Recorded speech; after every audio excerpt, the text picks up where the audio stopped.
was such a kid. What was it?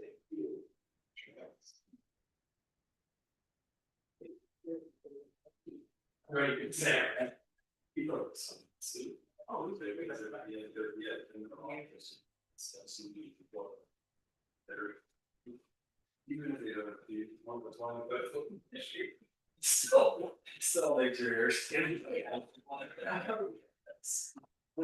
You guys, Jonah.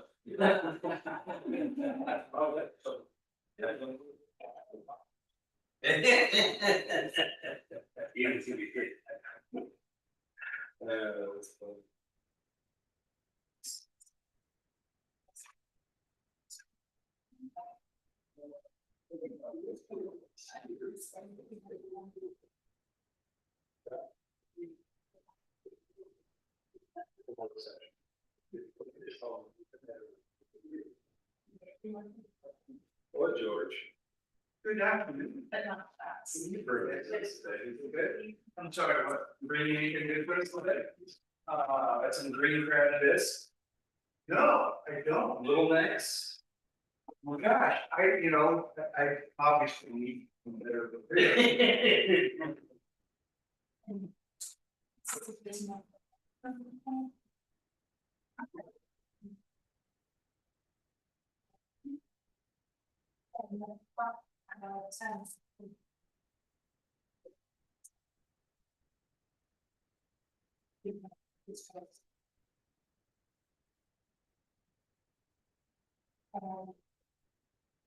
Are you ready, Noel? Fantastic. Welcome, everybody. Good to see you all and everybody who's watching on video. Today is Wednesday, June 4th, 2025. It's 4 p.m. Call this meeting of the New Shoreham Town Council work session to order. Our first order of business is to review and discuss potential ordinance amendments. Amy, I don't know how you want to walk through these, but before we do, I just would like to add, I assume my colleagues agree with me. Just sort of for future reference, I think this is a helpful thing to sort of keep on regularly on work sessions because we tend to get diverted, or at least I do. And having this kind of external discipline of dealing with these things regularly and not just moving on to the next thing before we've dealt with the other is really, I think, helpful. Do you want to walk through or? Again, just to provide that high level context of what we're trying to do and why it's not necessarily to start getting into the depths of any of these ordinances specifically tonight, but to get some consensus from the council about whether to make material changes. So this is sort of the running list of things that we have been working on and in the moment said, oh, we should really consider changing. Sure. And now sort of confronting that. Yeah. Okay, do we actually want to make a change now and schedule that in a more disciplined way? Well, I think you're both significantly better at remembering this stuff. So thank you for keeping track of them.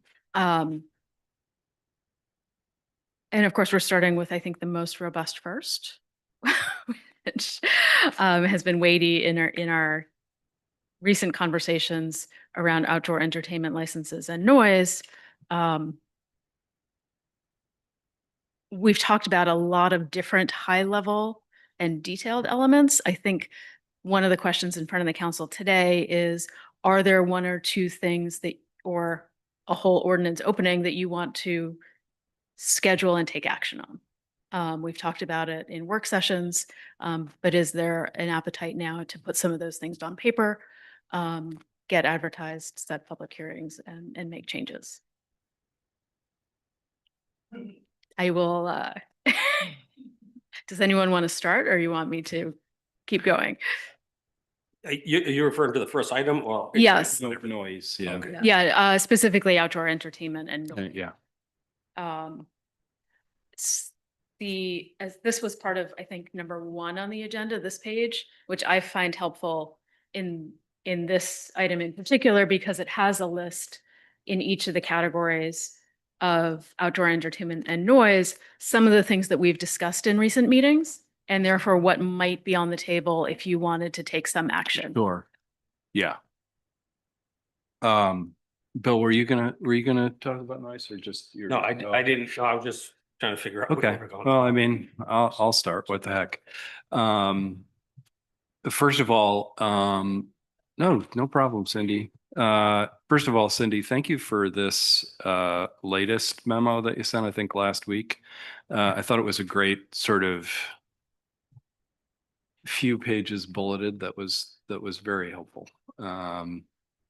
And one of the things that was raised at in our last conversation on this that really kind of struck my fancy as something that makes sense is this idea of getting regular readings from the place, from the location. And I don't know. There are two reasons that appeals to me. One is sort of for the immediate, for the moment. The other is getting, and I say this with the understanding that we don't exactly have a ton of policing resources this summer. But I really would love to have some longitudinal data that is not just, boy, it's really noisy, but are there particular days? Are there particular times? Is it what is the level of responsiveness from various license holders, et cetera? Are there particular hotspots? To pick it, is Kittens more problematic because of the layout of the buildings nearby? Is it just that? So there's two things. There's the obvious sort of, boy, this is really loud today, but then there's also at the end of the season hearing from Paul or you or whomever, sort of what the data might tell us. I did expect him today, so Chief Dean must be held up somewhere. Oh, yeah. But having had conversations with him, he is very much aligned with that idea of taking readings from the property line. His idea. And so, I know that's a change he's willing to make with or without an ordinance change. Off the top of your head, does that need an ordinance change? I don't think so.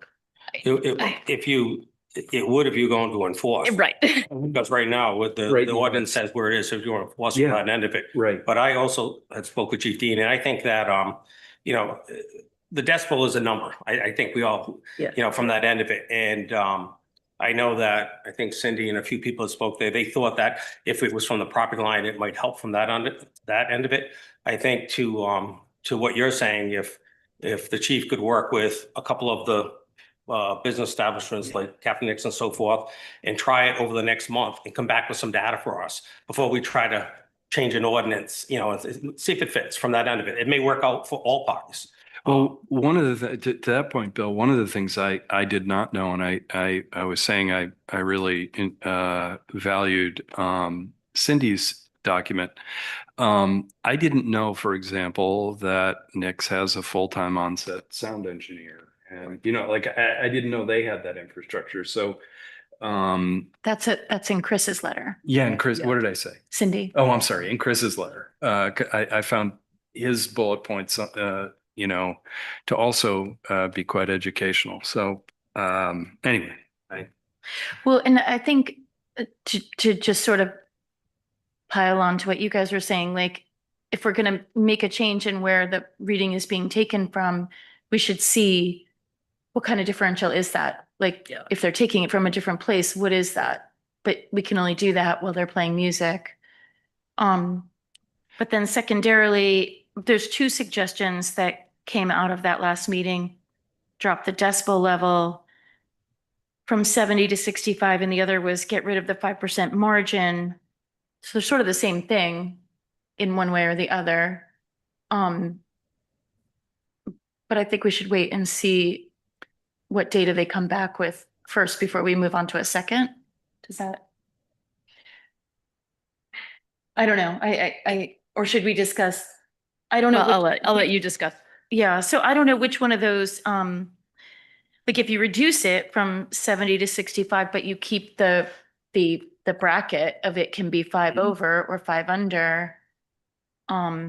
Or do you get rid of the 5% margin and just say it can't be above 70? I think you were talking about having the information brought back to us at the end of the season. Bill said the month. I'd be more comfortable in doing it over the next month, the month of June. That's great. you Yeah, know, I just wasn't sure whether let- that was enough of a. Let's try it. And my thought process to that, if you don't mind, Nancy, my thought process was not so much that in a month, oh, we're gonna make a decision to go to this, but I think it keeps it on the burner. I think for for the neighbors, it gives us some, work in progress on it.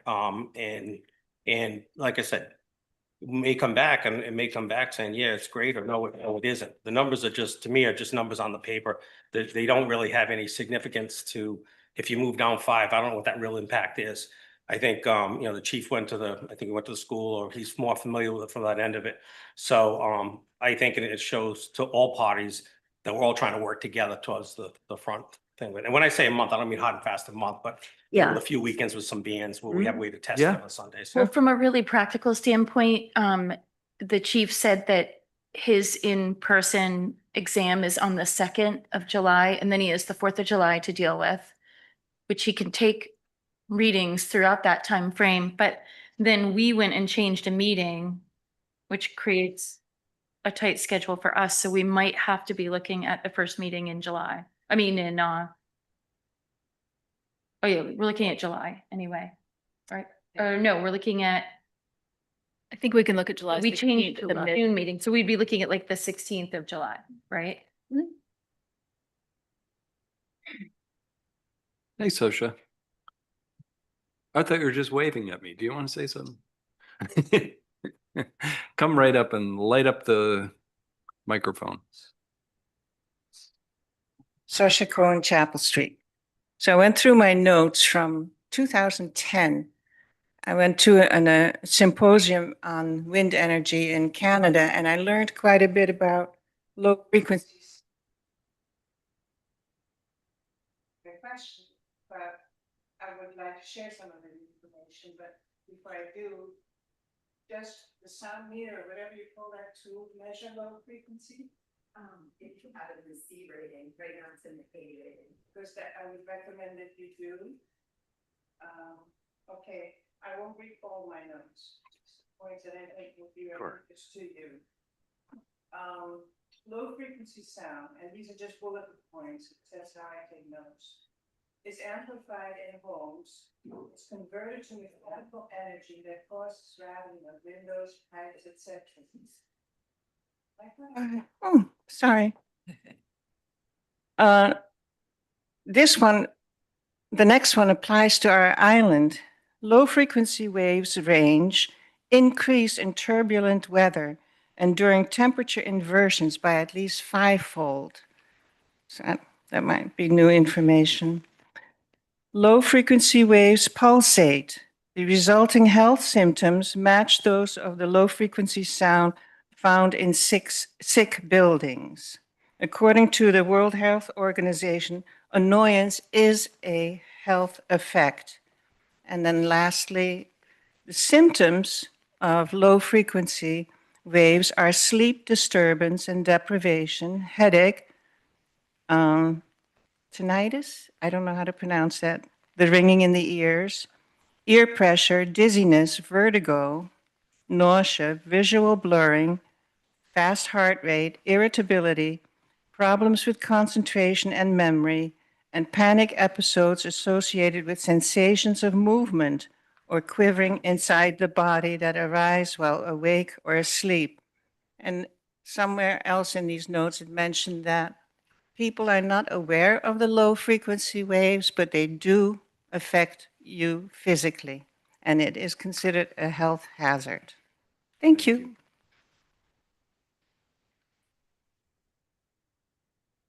Paul, we were talking about your idea at our last meeting to take readings closer to the property line.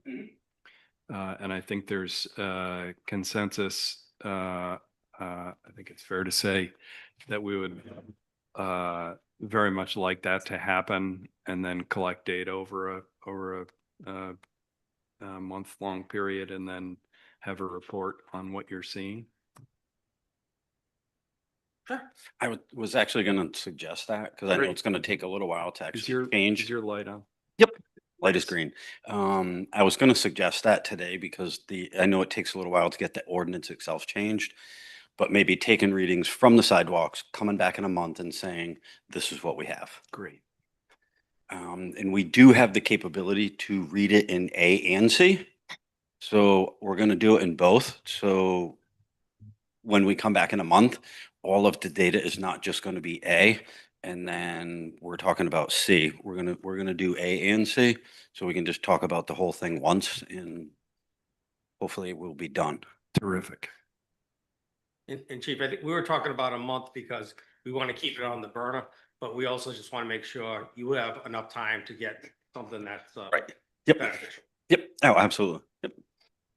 Great. So would it be better, we were talking about coming back on the 16th of July, which would cover the 4th of July weekend. Let's do a 4th of July weekend. Nobody else has got anything better to do. Take your readings at 4th of July.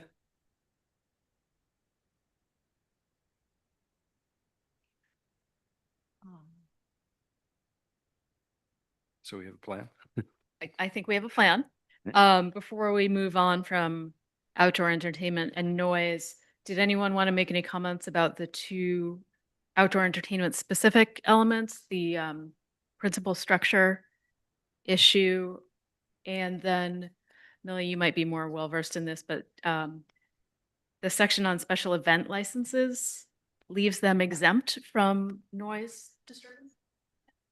Right. So if you look at the second bullet there, 1250 of our ordinance, there is actually an excerpt from 1250, 12-50, and it basically exempts activities from which a special event license or an outdoor entertainment license has been issued by the town. So essentially, it's kind of exempting these items from at least the ordinance-y portion of the ordinance. So if you're having a wedding at, say, the Spring House, that wedding is, or how does it, if I have a special event permit for a wedding, the noise ordinance doesn't apply to me?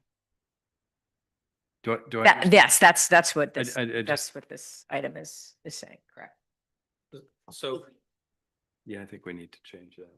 Yep, due to the fact with the tent and the structure, that's why it kind of leaves it wide open. Well, it gets to, The orientation of the building and the setup from the applicants, all these devices are supposed to be inward and such. Right, because it might not be in a structure, I would assume, right? Right. Right. But we need to look at that too, because if I recall, it also said that it had to be within 25 feet of the main principal structure, which we don't always have, right? And we have this broad thing where certain wedding venues or hotels get a pass on this, but we should probably bring the whole thing into compliance, right? Like into. Right, yes. You can look, if you want to look at the outdoor entertainment license, this is just the one flag from the outdoor entertainment. sure. The 1250 noted is from the noise ordinance, but it pertains to outdoor entertainment, which is why I brought it forward. Under the outdoor entertainment license, it has to cease by 10 o'clock, right? 9 o'clock Now Now it's 9 Yes. o'clock, 9 o'clock, yeah. for outdoor entertainment. Which is, unless people feel differently, to me is less problematic than a constant night after night type of noise that we're dealing with in certain downtown areas. And knowing, I mean, we have a house on the hill. You can hear when the wind blows, you get it on a Saturday or a Sunday, but you don't get it constantly, Monday through Saturday through Sunday. It's, occasional weddings and 9 o'clock on a night for a summer wedding to me is not a great discomfort. So like the Although- Cushman House, would that be, that would be a special exception? Special event. Event, is that what that would be moved? So are you talking about the Cushman House, not the Yeah. Sullivan, the Cushman House? Yeah, the Cushman House. Yeah, that they do get a special event license. That's correct. And how And they about- can get up to 4 a year. I was gonna say, there's a limit. They're limited to 4. Okay, and how about like the Sullivan House? The Sullivan House has a pre-existing non-conforming use, which allows them to get an outdoor entertainment license. And then they are able to just operate under that outdoor entertainment license. And if they have an event that's over 250 people, and then they need to apply for a special event license. So the Sullivan House having an outdoor entertainment license, they would fall into the noise ordinance, correct? Because they have an outdoor entertainment license? Well, they with this provision that exempts an outdoor entertainment license from at least certain portions of that provision. Maybe I didn't wear the right. So they can have an outdoor entertainment license at the Sullivan property because grandfather, whoever it might be. Yes. But the volume of noise there, okay, would fall under The an regular outdoor noise entertainment ordinance. license. Outdoor entertainment license, because is that the license that they have? They have an outdoor entertainment license. That's correct. So they have to meet those provisions. Right, so we're at the Cushman House, currently under our ordinance, they're exempt from the noise. So if you look at this bullet 1250, it exempts both special event licenses and outdoor entertainment licenses from creating a noise disturbance across a property boundary. It doesn't necessarily exempt them from that decibel level, but I think it does need I think it needs review because it's offering an exemption against the noise ordinance. Can we schedule this on an upcoming agenda? Yeah, and we can certainly get the attorneys to weigh in after they've had That some would time. be really helpful, I think, because I'm Yeah, we need a way to clarify that the noise ordinance has an application in these instances where otherwise people are exempt. So, Right. yeah. right. Yeah. And maybe you want to determine what level of Yeah, exemption would you right. provide for what kind of, event? Yeah. Sense. Come on up.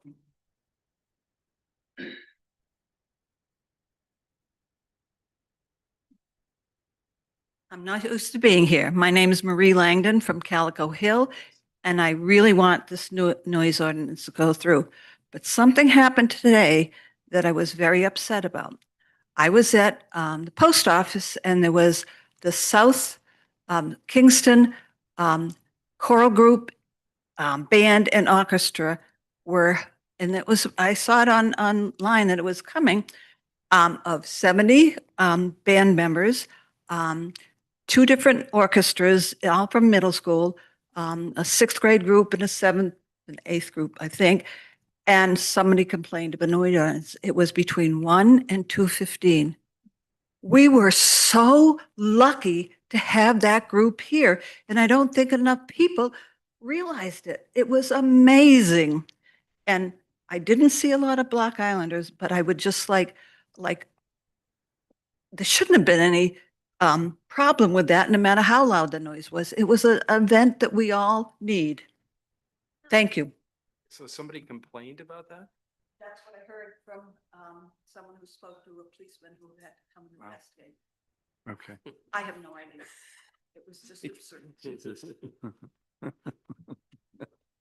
Those damn middle schoolers and their trombones. Cindy. Hi, Cindy Lasser, Calico Hill. I think we need to maybe tighten up what going to the properties, like how many, I think we need to get how many feet away instead of just randomly go there.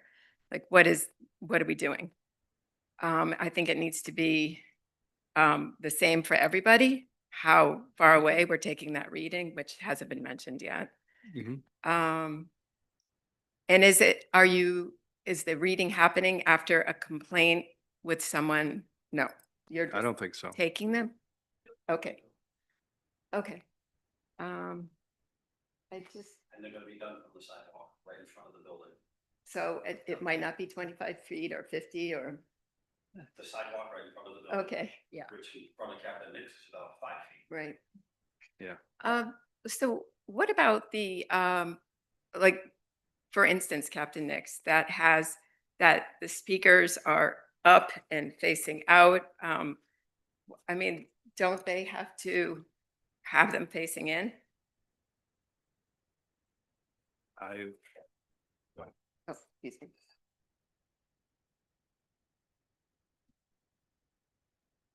On the first Sunday that Chris had live music over there, I went and sat with Sarah and the dogs over at the bank with the noise meter.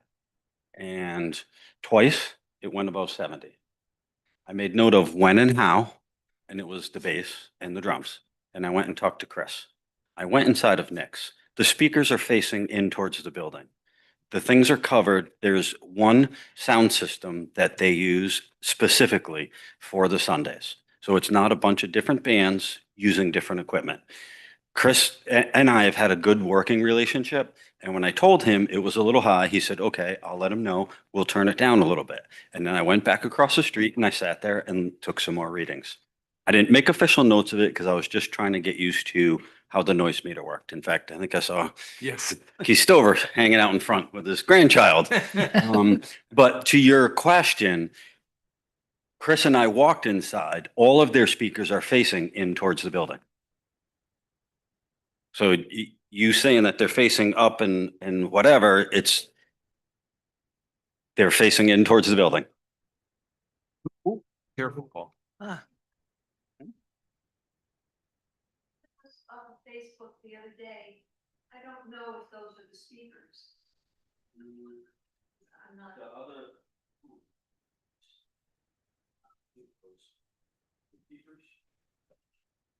I'm not 100% sure. I don't know, because I hate to. Did you guys do that offline just because we're in a meeting? yeah. Good, Bill. I remember at one time going back, because, over the noise, and the speakers were about, they had to be facing towards the building. And then what they were finding was that the speaker was actually, it was Yeah. bouncing off the Mm. building. Yeah. Making it So I louder. think the true measure would be the sound meter itself. Mhm. Because we talked about directional speakers and everything else on that end of it. In some applications, it might help, but in other applications, it was getting bouncing off the building. Actually, it was making it worse.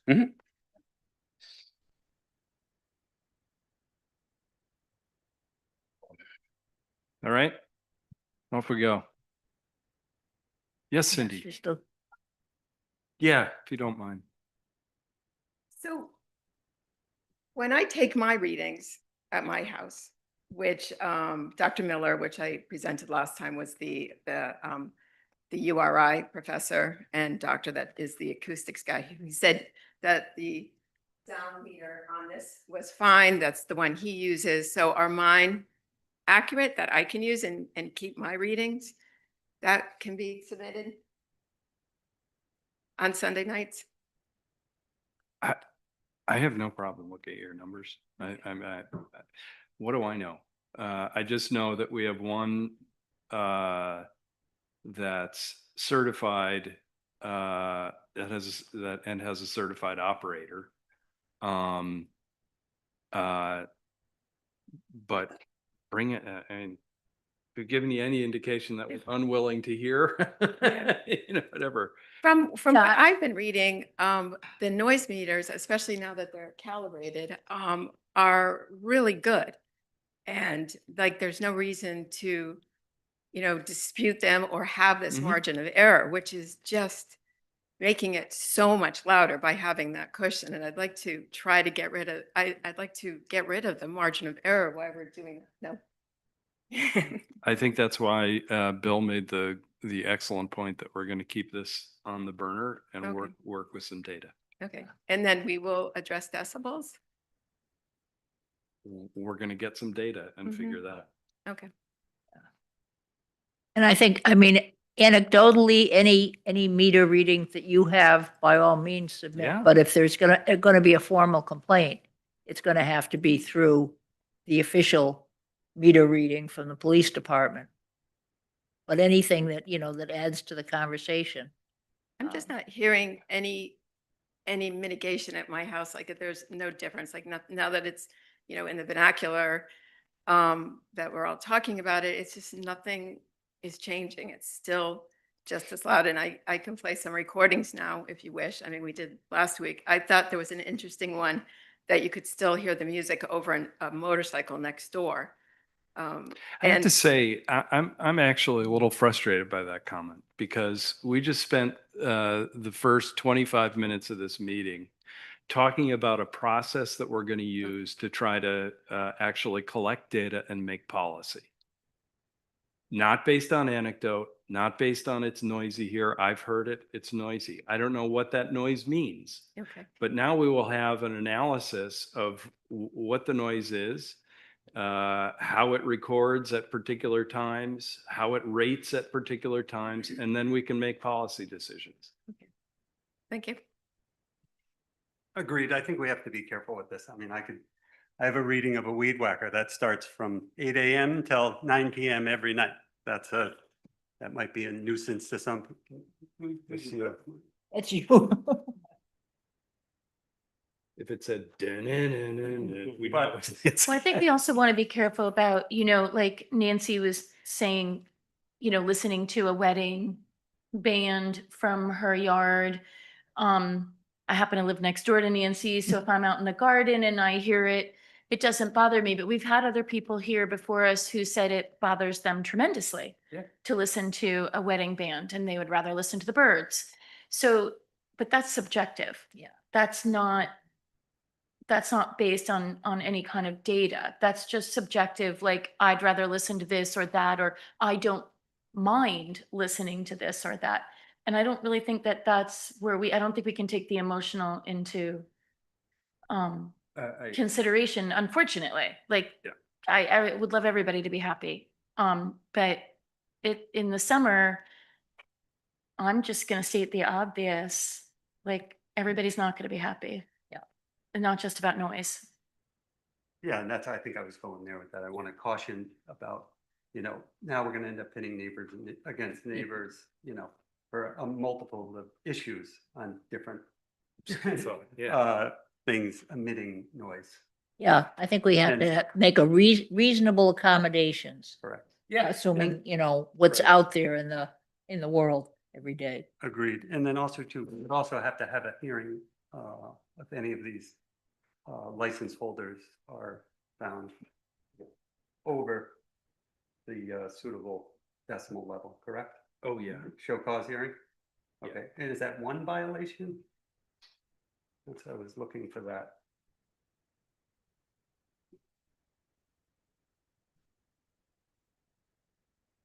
I thought it used to be a warning, and then, the only time there was a show cause hearing was when it was something that had already Wait. tried to be addressed and obviously was not being addressed. This is, Section 8258 violations. Any license holder who violates the term of the license, the outdoor entertainment license, shall be subject to a fine. In addition, the town council may revoke a license for the calendar year, conditionally deny an application for a subsequent calendar year after notice has been given and a duly advertised show hearing has been heard. So it could kick in at the first one. It is not required. It's a may. So. In a show cause hearing, does it mean that the license has to be revoked? There could be a different penalty that goes with that, whether it's from a warning to a fine or whatever it might be too, so. Yep. But I think, getting back, and I understand your frustration, Cindy. I think that, I think when we talk about, if someone said to me, hey, if we just move this down 5 decibels, it really is kind of Greek to me. It doesn't have any, I don't know if that would solve a problem or not. I honestly think that the chief has shown, a true interest in making a commitment to it. I mean, even the simple fact of what the other day when it was on the bench and did some measuring, I think we want to try to keep everyone working together, because short of there being no band, okay, not everyone is it's gonna be perfect for everybody. It's where can we find that common ground? And if we get to this point where, if it gets to the point where we're not all working together, then it's just gonna be frustration and it's gonna be counterproductive, and so I think the chief has made, with everything he has on his plate, and the sometime coming up, he's made a pretty good commitment to make that a priority. And, that's a quality of life issue as opposed to others. And so I think we're headed in the right direction. Can I ask, so Tristan brought up something that I wondered, I don't think it has to do with this. This is more about outdoor entertainment license noise, right?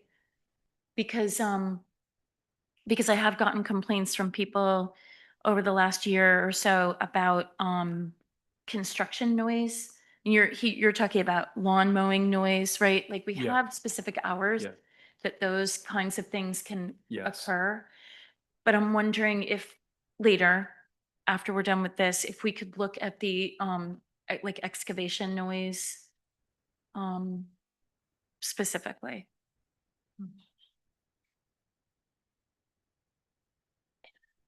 And I think somewhere along the line, we need to get a list of all the outdoor entertainment licenses that exist, because one of the things that I have noticed over the past couple of years is we're sort of granting them automatically, and there are some times where it's really not necessary to have an outdoor entertainment license in certain locations.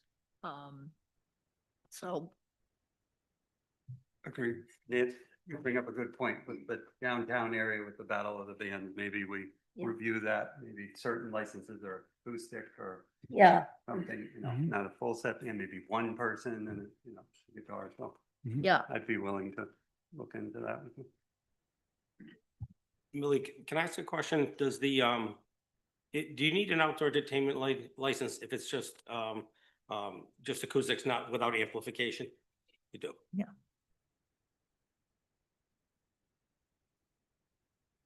Oh, sorry, Cindy. I was totally lost in space for a second there. Could you come to the microphone, please?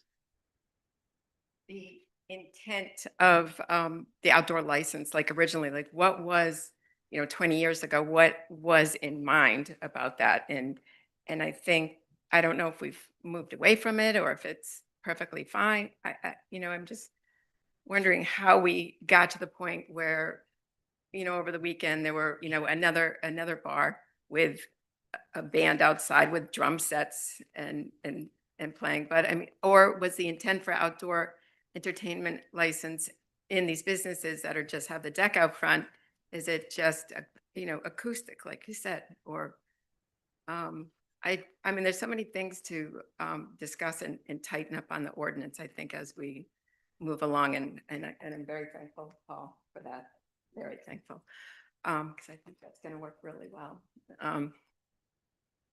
But and just looking through the ordinance, there's so many things that are outdated when we are naming off tape players and CD players as noise. Like nobody's using those things anymore. I mean, we really need to go through it. And I think that the definitions,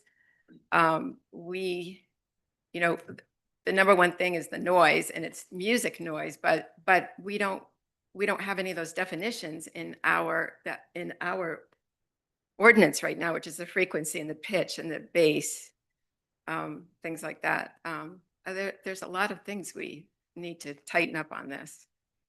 But I'm Perfect. Thank you, Cindy. totally willing to work on it. Great. Are people ready to move on to fire protection? Fire protection strategy. So this is a follow-on to the visit we had from Chief Hobie, who identified two items in particular that the fire department would request the town's assistance on. The first that we talked about was laneways and driveways, and their need for adequate space. 14 by 14 is their preference. And in reality, in the town's ordinances, there are only requirements for width and height when you're dealing with a subdivision. outside of the subdivision regulations, there are no specified widths for roadways. My concern with putting one in is we then have an environment where the majority of the laneways that currently exist on Block Island aren't conforming. So how reasonable is it to put an ordinance in that doesn't have wide applicability? And so, I leave that to the council to discuss, but there are some practical application concerns here. And this is specific to private roadways in that the town already meets those requirements with our widths. I'd personally like to give people an opportunity to fix their own laneways. In other words, I think we should, for me, we should work with the fire department on advertising, bulletin board, mail drop, whatever, basically to say, look, here's what the fear is. Because I think the fear is a legitimate fear. I know I share Chris's concerns about what happens if there's a brush fire. There's also the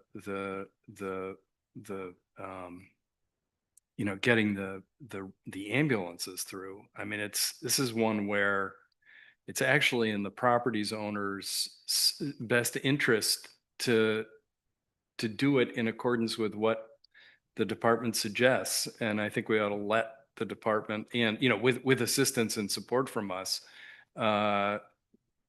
let folks know over the course of this summer that they need to. Even if it's if there are ones that could even ask, whatever lambs, some of the landscapers, are there any that stick out to you? Not as a gotcha, but that would, where it would be valuable to have some first person follow-up saying, hey, look, I just saw your laneway. I'm a little worried about this one. That's my opinion. I don't, this idea that we're going to do an ordinance that ends up sort of, in a way, putting the responsibility on the town to maintain the right, and to measure and to do, I don't know where that ends up. Well, I think what you're saying, and now I'm thinking I deliver things all summer Yeah. long, right? So some of the roadways, the laneways are not 14 feet wide. Mhm. So I can't pass a car on a lot of these. So one of us has to back up. So the laneway itself would be non-conforming if we said 14 feet, but I think we could have an expectation about vegetation. So perhaps we could go at it that way. We would have to have Chris Hobie in on this conversation because, I don't know, like, if it's going to be damaging the chassis of the ambulance because it's not 14 feet wide, then maybe we do need to address this in some manner. I do want to say too, I don't think it would be going overboard to encourage or require that people post their fire number at the entrance to their laneway. And I'm just going to say, like, I had a really unfortunate situation a few years ago where I was delivering laundry and I got to the house and the man, they had the tenants, the renters were unpacking their car and the husband had a heart attack on the front porch and they didn't know where they were. And there was no fire number at the end of the road, which I knew because I had a hard time finding the house myself. So that was a really, really kind of a crazy situation. And I went out to the main road and flagged the ambulance in. That's how the ambulance found them. So he died. And I'm just going to say, I don't know whether he would have died otherwise, but like people don't want that happening to their renters. And I don't mean to be overly dramatic. It sounds overly dramatic, but somebody died. So I think that maybe that wouldn't be going overboard to say, like, you've got to mark where your house is and cut back the vegetation. We have to make it easier on our volunteers to Yeah. find your house if you have a medical emergency or a fire emergency or a police emergency. I don't think they should have to be trolling around on Google hoping that they've got good broadband connection. Well, I mean, that would work if it's an individual house at the end of a lane, but when we have, you know, six or eight houses on a laneway, some of which are documented through homeowners associations and some aren't. So when you say cut back your lane, what part of it is my obligation? You know, we're gonna run into the issue of how do people get together in terms of posting at the end of the roadway? Whose job is that? And if there is a homeowners association, you've got somebody to deal with, but if there isn't, you Well, I'm know, sure it's right there in the deed. Being it's either a 25-foot right away or a 30-foot right away or a 45-foot. oh yeah, but even And you- under the subdivision regs, you know, it's the actual driveway is 10 feet, right?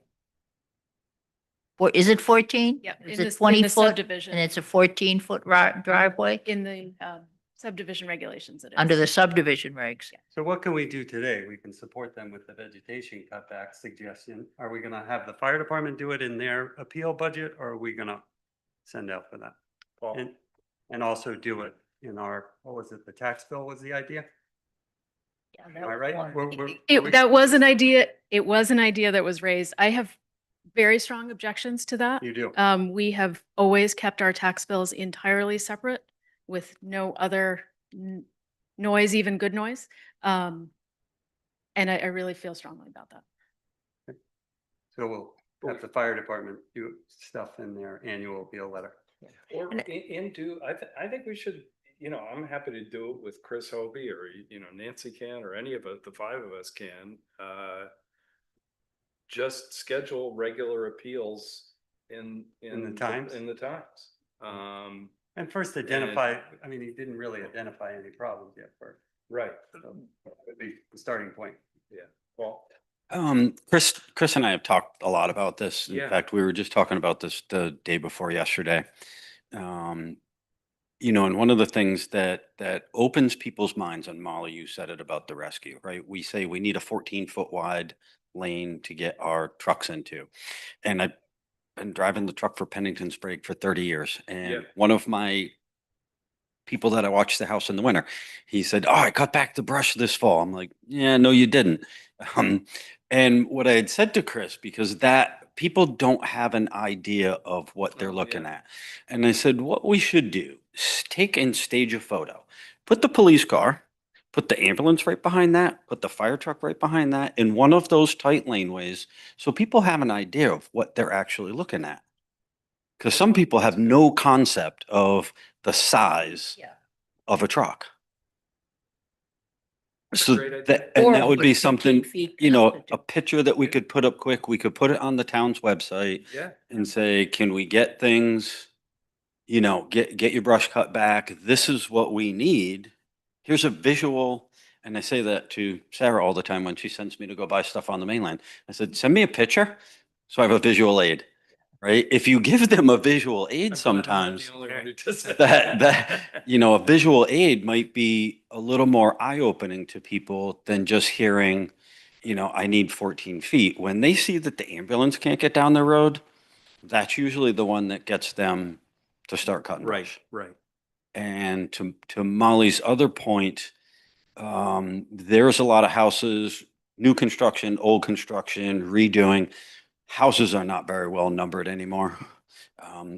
I find it all the time during the winter time if I'm driving the truck.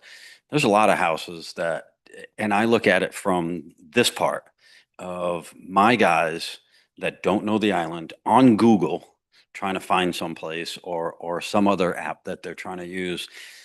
So maybe an appeal for both. Get the laneways cut back and make sure that your fire numbers are in plain view as you're driving up to the house. Well, in this day and age, who's responsible for assigning the fire numbers? Is that through the building department? I'm gonna kick that one right over to town manager. That is currently through the building department.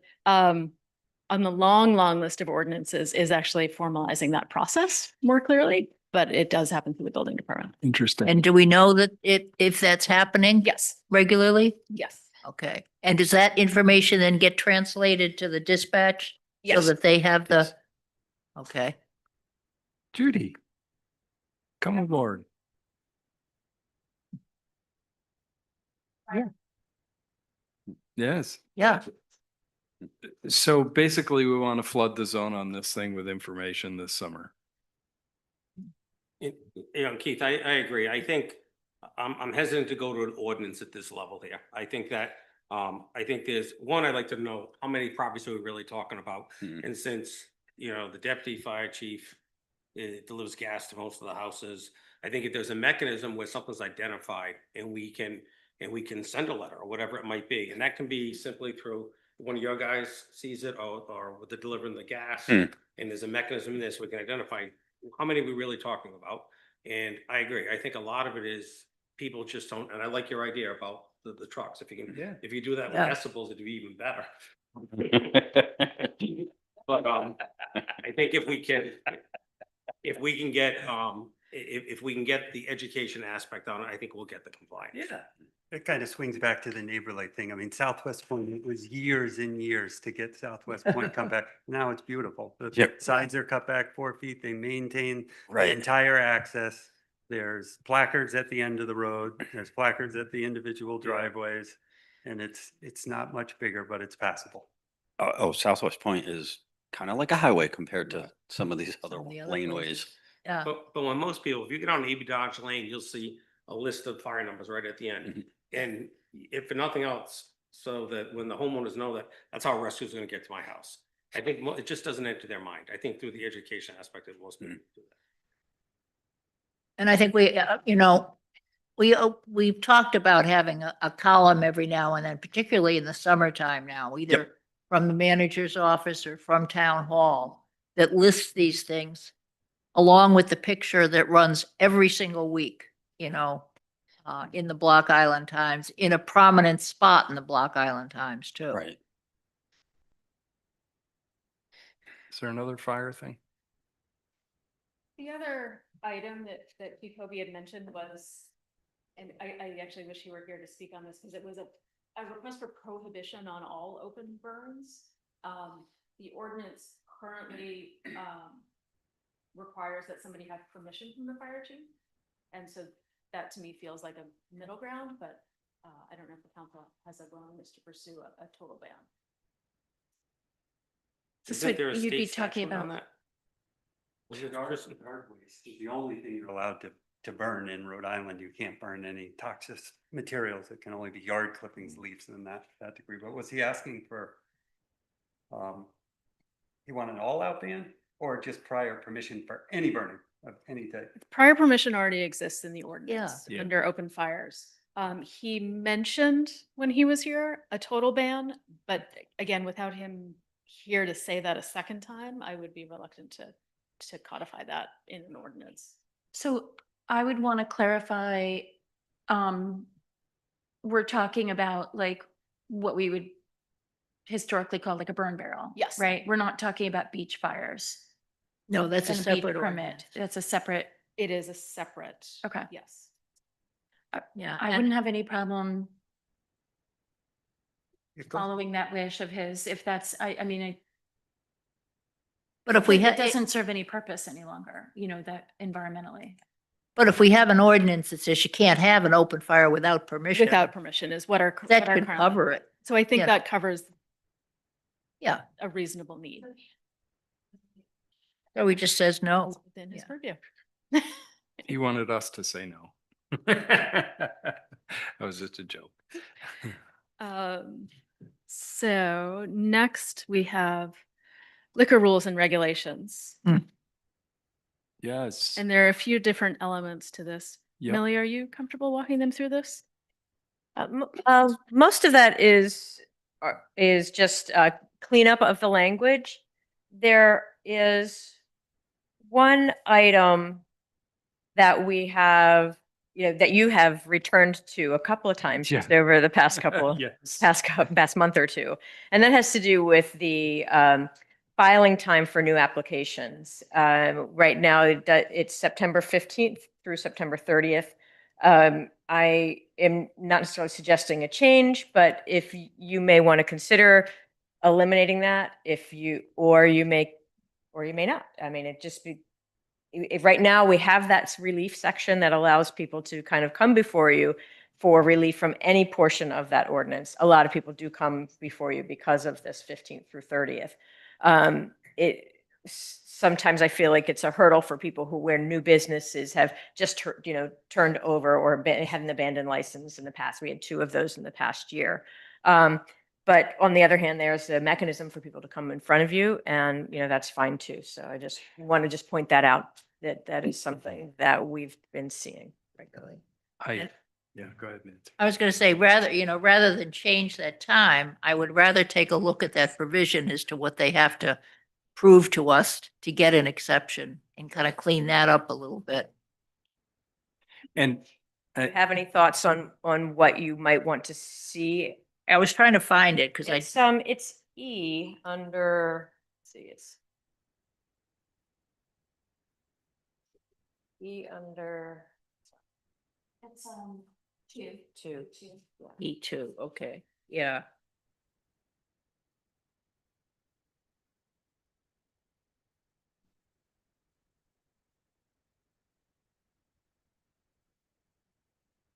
So personally, I think that the renewals should be batched, if that, and my bet is that it's helpful from the clerk's perspective, because this is gonna be our period where we do all the liquor license renewals, and it's helpful frankly from the council's perspective, because you can have one meeting where you sort of frankly bang them out. I have we've had a couple of these lately, at least 2, right? Sadie and Chris, I think, Chris Willie, Club Soda. I'm not even sure why we have to have 2 questions there. I think if you're applying for a new one, you ought to be able to apply for it. It's a hearing, and people can vote whatever way they want. But I found myself a bit tortured on sort of having to answer question 1 regarding whether relief is warranted, and then answering number 2 about whether the person then should get a permit. I mean, look, if this is, you want to talk about on a list of 100, this is about number 150, but I did think, as I was going through them this spring, this is kind of silly to have to make a finding. See, I'm going to totally disagree with you. Yeah, it's okay. I'm going to totally disagree with you, and that's I why may be voted the only no one. to not hear the first one, but I did vote yes on the second one to hear it because I felt like they were very different applications. Mm-hmm. I do feel like, especially the first one, the owner, that business was, it was just that they applied for a license that they didn't get granted, and they were like going to take another bite at the apple. Like, you should apply for the license that you want, and Trying to remember which one that was. it's not, I don't want to rehash. I it know, in a I know, public I know. Meeting, but I like, thought both of them had, but the was- second. oh, there was a there third. right, okay, sorry. But the second was the second 2, actually, the second and the third were new businesses. And I mean, there's no way they could have been there. So of course we should hear them. yeah. Yeah. But I disagree that it's not a good idea to have an outline here. I think it's a very good idea to have an outline of And- what we're looking at. And maybe the language is simply that, if you're petitioning for that relief and have them go through have to file a petition for relief, they should provide information explaining why there was no application within the scheduled time frame. I mean, just a simple explanation on some of Right. those. It was, they couldn't make the arrangements for the leases. Again, this is one I'm in for what you guys think. Really, I am. I'm trying to understand, and that's why I was hoping to meet with Millie, because this is clearly new to me on this, but Millie, what is the reason that it is done once? I mean, what was the logic behind it? Is that so that every week you don't have someone come and asking for a liquor license? Is it? Yeah, Yes, yes, it's back from the early 90s, I believe. Yeah. When felt like, I think there was a meeting after meeting, the new applications were coming in front of the council. And because otherwise, every meeting you could have someone apply for a license from that end of it. Yeah, I'd like to digest more of that. I think there's some merit to that. And, you know, the other two came up quick and it's like, okay.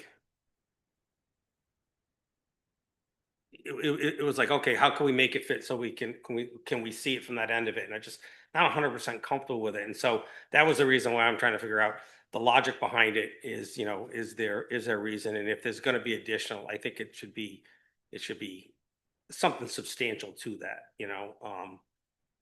So from my perspective, lumping them all together, I think is more, is easier for the clerk's office, right? You're dealing with one thing at a time. There's a time frame that you're dealing with this very complicated state issued license that we're granting, right? But it's a state license. There's a lot of specifics involved with it. From my perspective, as somebody who's practically volunteer, it is super time consuming because you look at each license, you're constantly like going to the clerk's office to ask questions. I'm constantly on the phone with Department of Business Regulations. They're hard to get. You know, you're emailing them. You have to wait hear back from them. You have to lucky to get a phone call from them. And I you know, you have all your questions lined up and ready to go. If you had to do that every week, forget it. Yeah. It's impossible. It would be impossible. I think the batching makes sense for the clerk, for us, and look, if you want to renew your license, you got to get your application in by September, you know? I mean, it's part of tradition Yeah. now. I mean, most everybody, you know, who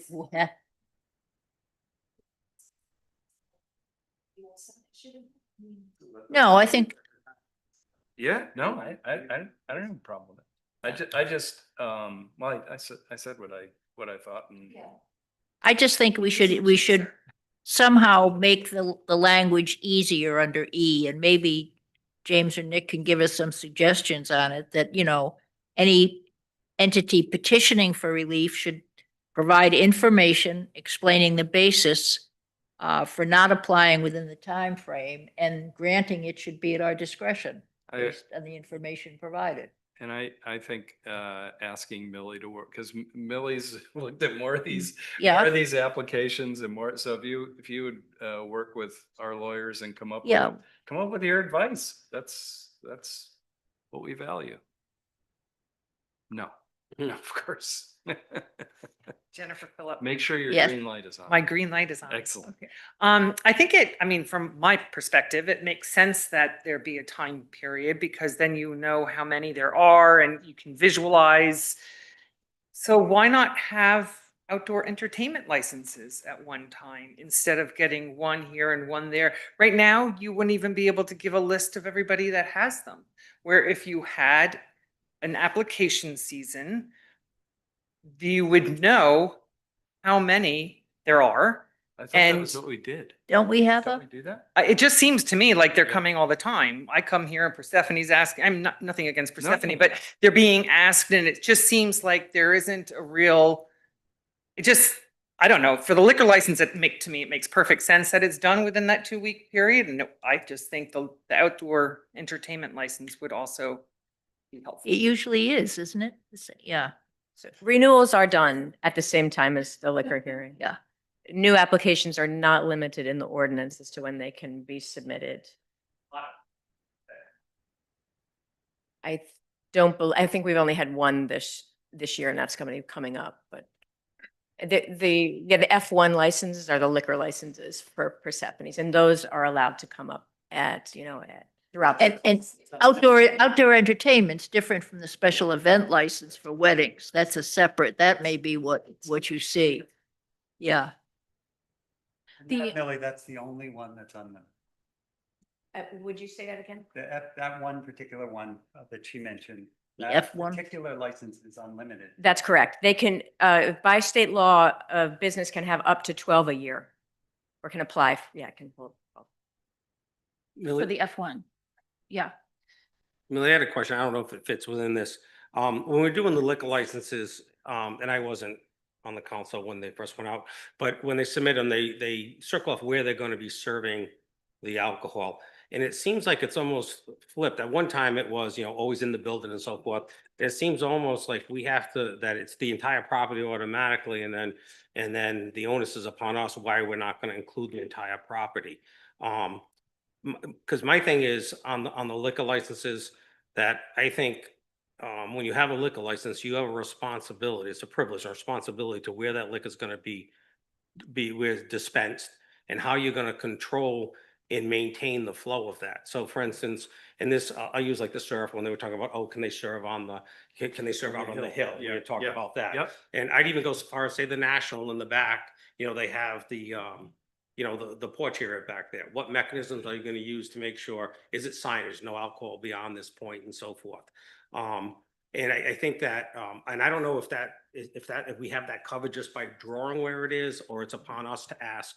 I'd like to see that tightened up, because I think, and I'll use the National again, which I think they're very responsible and everything, but, I think to have them say, okay, fine, if you're going to dispense out there and you don't have someone who's like Kittens has, or Nick's has someone at the door, there needs to be a sign to say no alcohol behind this point. So if someone's in the street, they get picked up by the police. Oh, I didn't know. No, the onus is upon them. If they get charged, they get charged. So, and the same thing, whether it's, if you're at the Or and you're going to have a tri-cell party, that the onus is upon them they have the license, but how are they going to contain it and control the dispense of it from that end of it?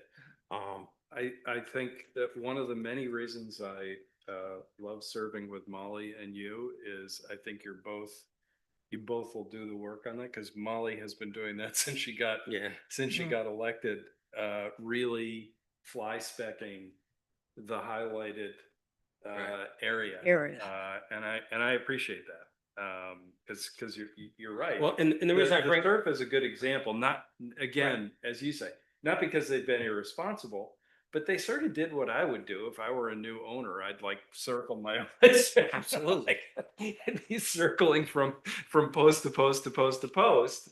And that's not really what we're talking about in the ordinance, or in under state law. It's like, no, where are you actually going to be serving liquor? Right.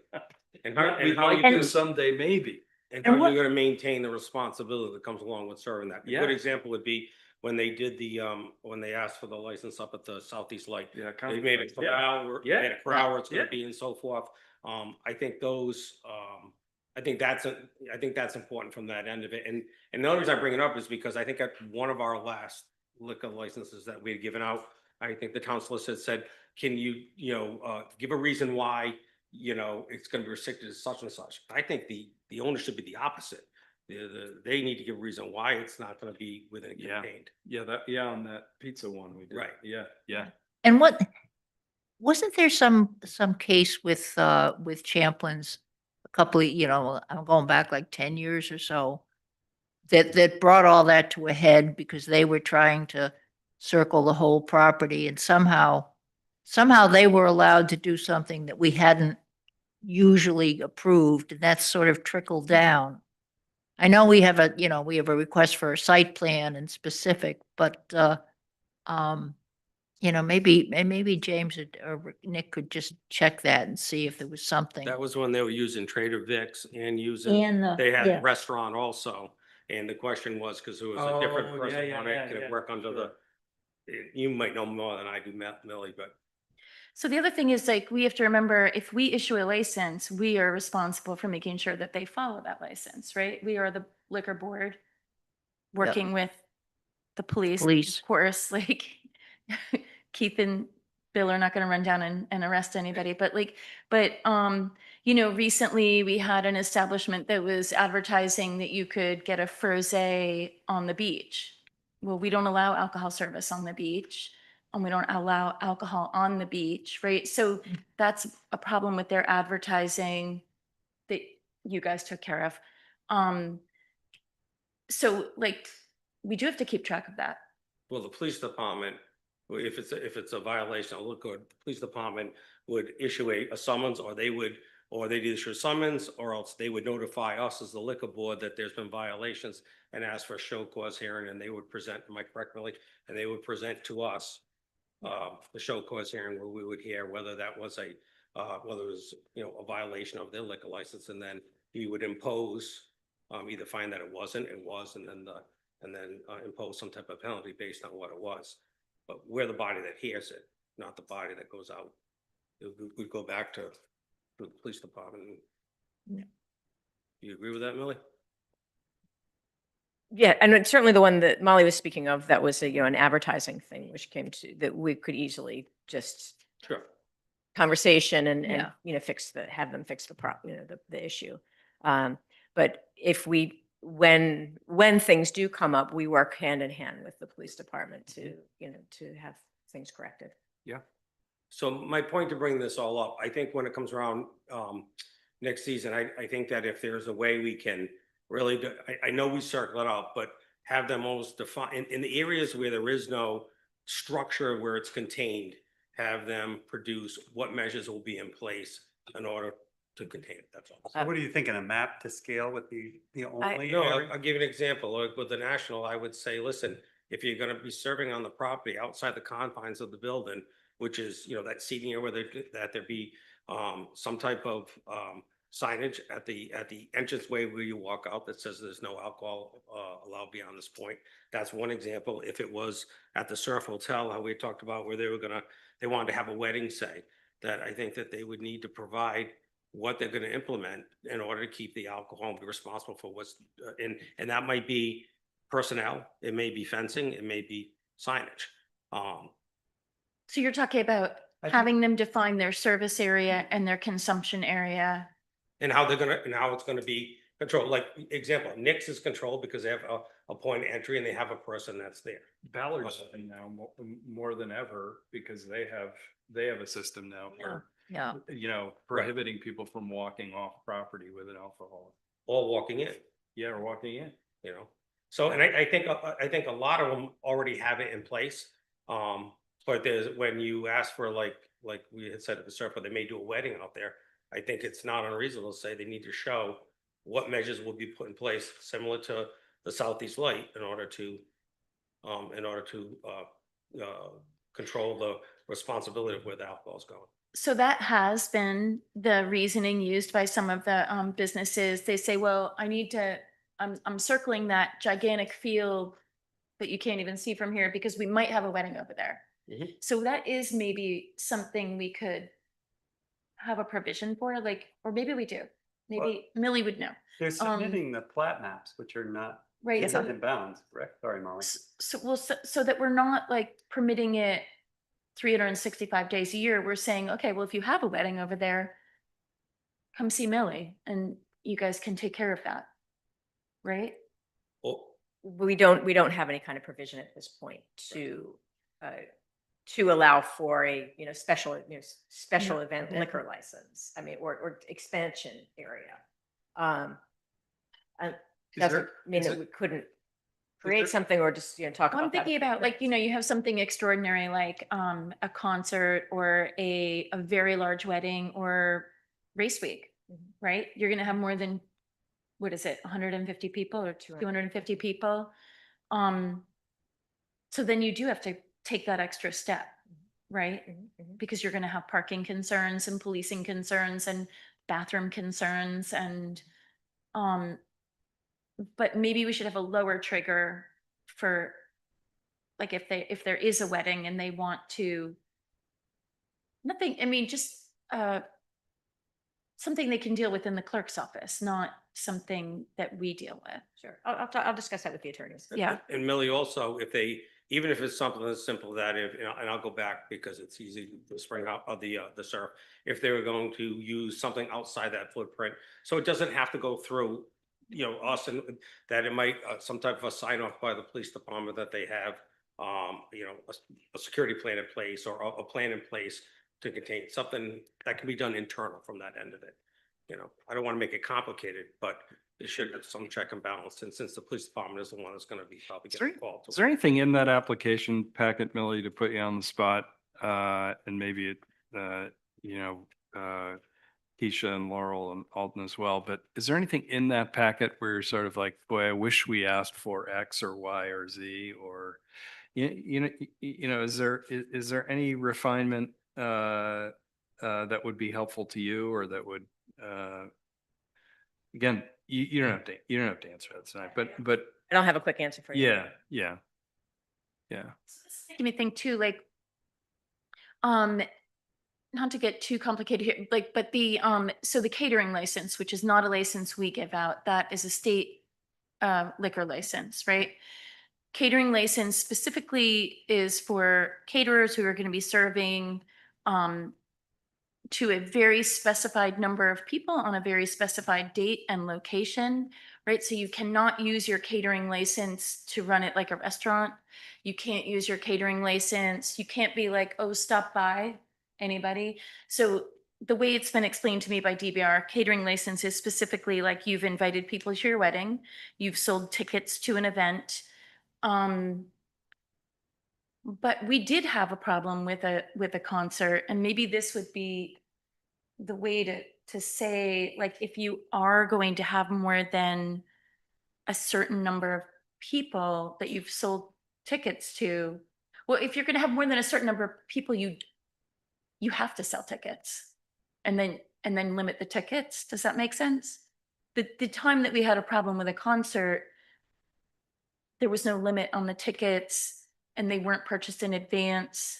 I think the ticketing could have been part of the problem there, combined with a sunny day and a lot of other factors. Yes. Yeah, well, that was because they ran into a problem with occupancy because it was outside, so there was no limit on. But if you sold tickets, and we would say, you know, if you're going to have an event that's over 500 people, like, that's where we need to have police, fire, rescue weigh in on that. Can we handle more than 500 people if there was some sort of an event, right? Or I'm just picking 500 as a number. You see what I'm saying? Like, Yeah, but isn't that the process they go through for an outdoor entertainment, for a special event license? It has to be signed off by the police and the fire and, but it's not a special event license when you're having it on your property, oh, yes, it is. is it? Do you want to do that? You go. So, I mean, if you're all speaking, it sounds like you're speaking particularly of Ballards. Ballard, And yeah. I've talked a number of times back and forth with Ballards and with the attorneys, et cetera, about whether they consider those operations part of their daily operation. They consider a large, you know, they have a large venue, they bring in 1,000 people every day or 2 or whatever they bring in. And so they don't apply, they're pre-existing non-conforming, right? So they don't apply for that special event, because then they would be filing for a special event every day. So things are getting a little messy there. Well, because then in that particular example, we have an additional set of conditions on. On their liquor license. Right, and that's, I'm not trying to throw them under the bus. I know that the town has been working with them well for the past couple of years, and so I don't want to like, but I'm just saying we should be looking at that, and like, should we be addressing it in everywhere? Or you're saying we don't need to because we have that special event license that just doesn't apply to that one business? I think there are very few venues at this point that are engaging in that level of activity. And even when they have happened in the past, they seem to have moved away from it. I'm thinking of the old Springhouse concert. Right. Yeah. I mean, there's no one out there now. I mean, even if they have concerts once or twice or 3 times a summer, someplace like the Springhouse used to, there's no one that claims that it's their everyday course of business to have that number of people coming in that I can think of. All right. Do we have some? I have just one last. Yeah. You know, the license, you said they can, up to 8 times a year, a business can apply for. is that a right that they have that we have to give out, or is it, They come to you and have a hearing. I actually think that James might be better to answer this. As I understand it, you have, I mean, it's your choice to approve that, but there may be conditions if you deny. And James, I'll ask you to respond, please. Yep, you're right, Millie. It's up to the council to make those conditions, but it could be, it depends on the situation. We have one good, the best example of that I experienced was with Persephone, who at the Thursday nights, this Thursday night, they do that Dodge Street walk, where the stores are open, and she wanted to be able to serve chocolate martinis or something.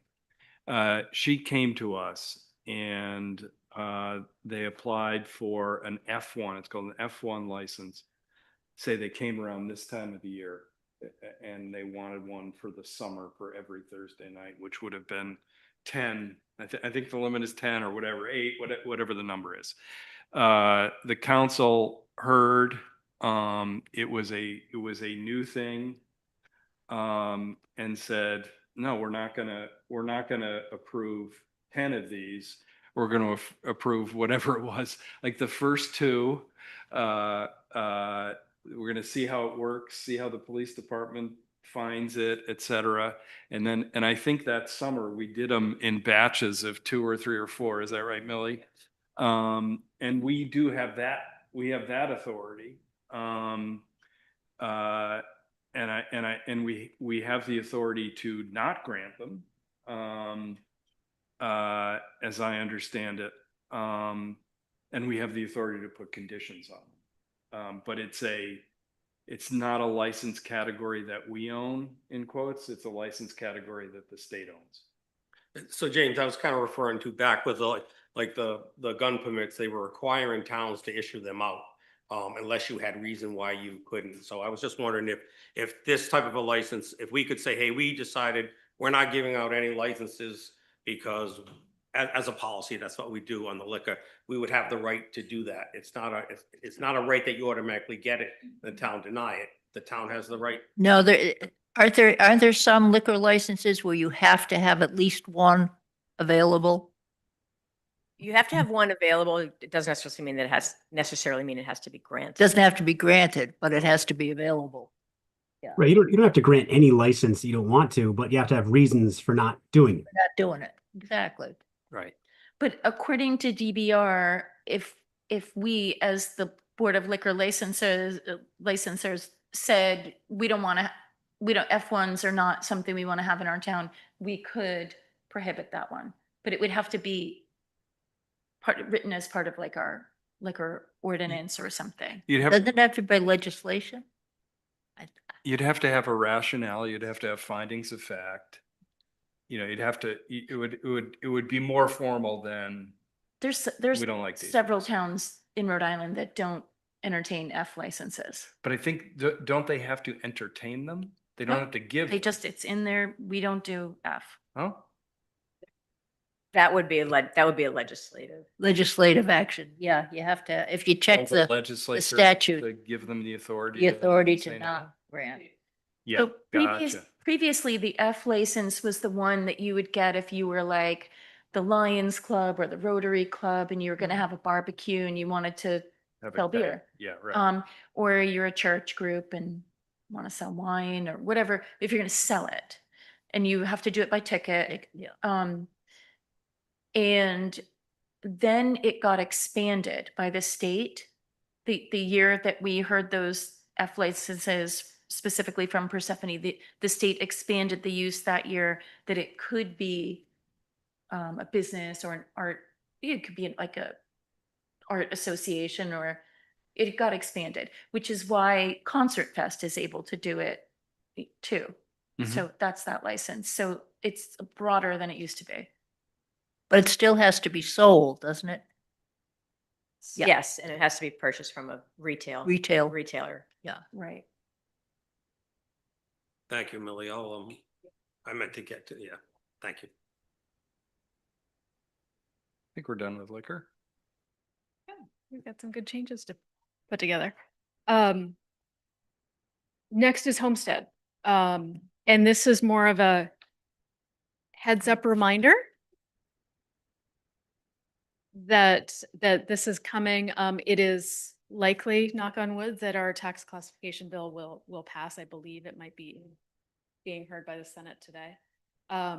So in preparation, a reminder that our homestead exemption will be applied to the current year tax bills that are going out in July, and then it sunsets after that. So assuming that legislation passes, I would suggest in August, we pick up that section of the ordinance and start Great. deciding what our policy is for replacement. So what happens is if this statute passes, it gives us the ability to make this a permanent ordinance? Is that how it works? It gives us the ability to replace it with some other tools that we may want to adopt, or we could, with our existing authority, reinstate the homestead exemption in a more permanent way. We have a lot of different paths that we can take in terms of tax classification, but if we do nothing, then the homestead exemption disappears, nothing falls into its place by default, and we go back to 2 years ago where everyone has the same tax bill, no exemptions. And so when do we have to take action on that? I would start in August because if it's a very quick discussion, great. But that gives us enough time for it to be more carefully considered if people want to spend more time on it. Can you extend the sunset additional year or 2 years as it's set up now? We Or is could. it- Okay. I mean, through a public hearing process. Okay. So that's just a sort of a warning on that one, or an opportunity, depending on how you view it. Wastewater is a request from the wastewater management inspector that we consider, again, not urgent, but over the long term, maybe this winter, looking at the wastewater ordinance in its entirety. It was last reviewed in, I think, 2012. And in particular, he has some provisions around enforcement and advanced systems that he thinks would be more effective and more appropriate in the Right. modern age. We'd like to bring those forward. Who would do it? Um, That go to the sewer commission or No, this rest the was the engine- council. the council? So in the 2012 revision, that was the change from sewer being the administering body or governing body, and now the town council is the governing body. And so particularly in the enforcement side, almost a little too much power rests at the council level, Mhm. whereas some of that at the staff level could expedite some of the enforcement elements. So that's one of his suggestions. But no, the sewer commission is not involved. So I mean, we'd get recommendations from Wayne. Yep. I mean, I'm assuming we're not just gonna sit here with a blank and start. No, using- he and I would work together and then run through the solicitors to bring forward proposed changes. Yeah, and I think the town engineer was involved at one point Yeah. too. Yeah. Yeah, okay. That will also help help open up a conversation with DEM about something that's outside of our ordinances, which is the inspection of new installations. So that's more of a relationship element, but it's all commingled. So Amy, the sewer board takes no active role in that at all? Nope. Okay. Nope. That's a town administered ordinance. Okay. So that'll come forward. F zoning ordinance full review, that can feel intimidating.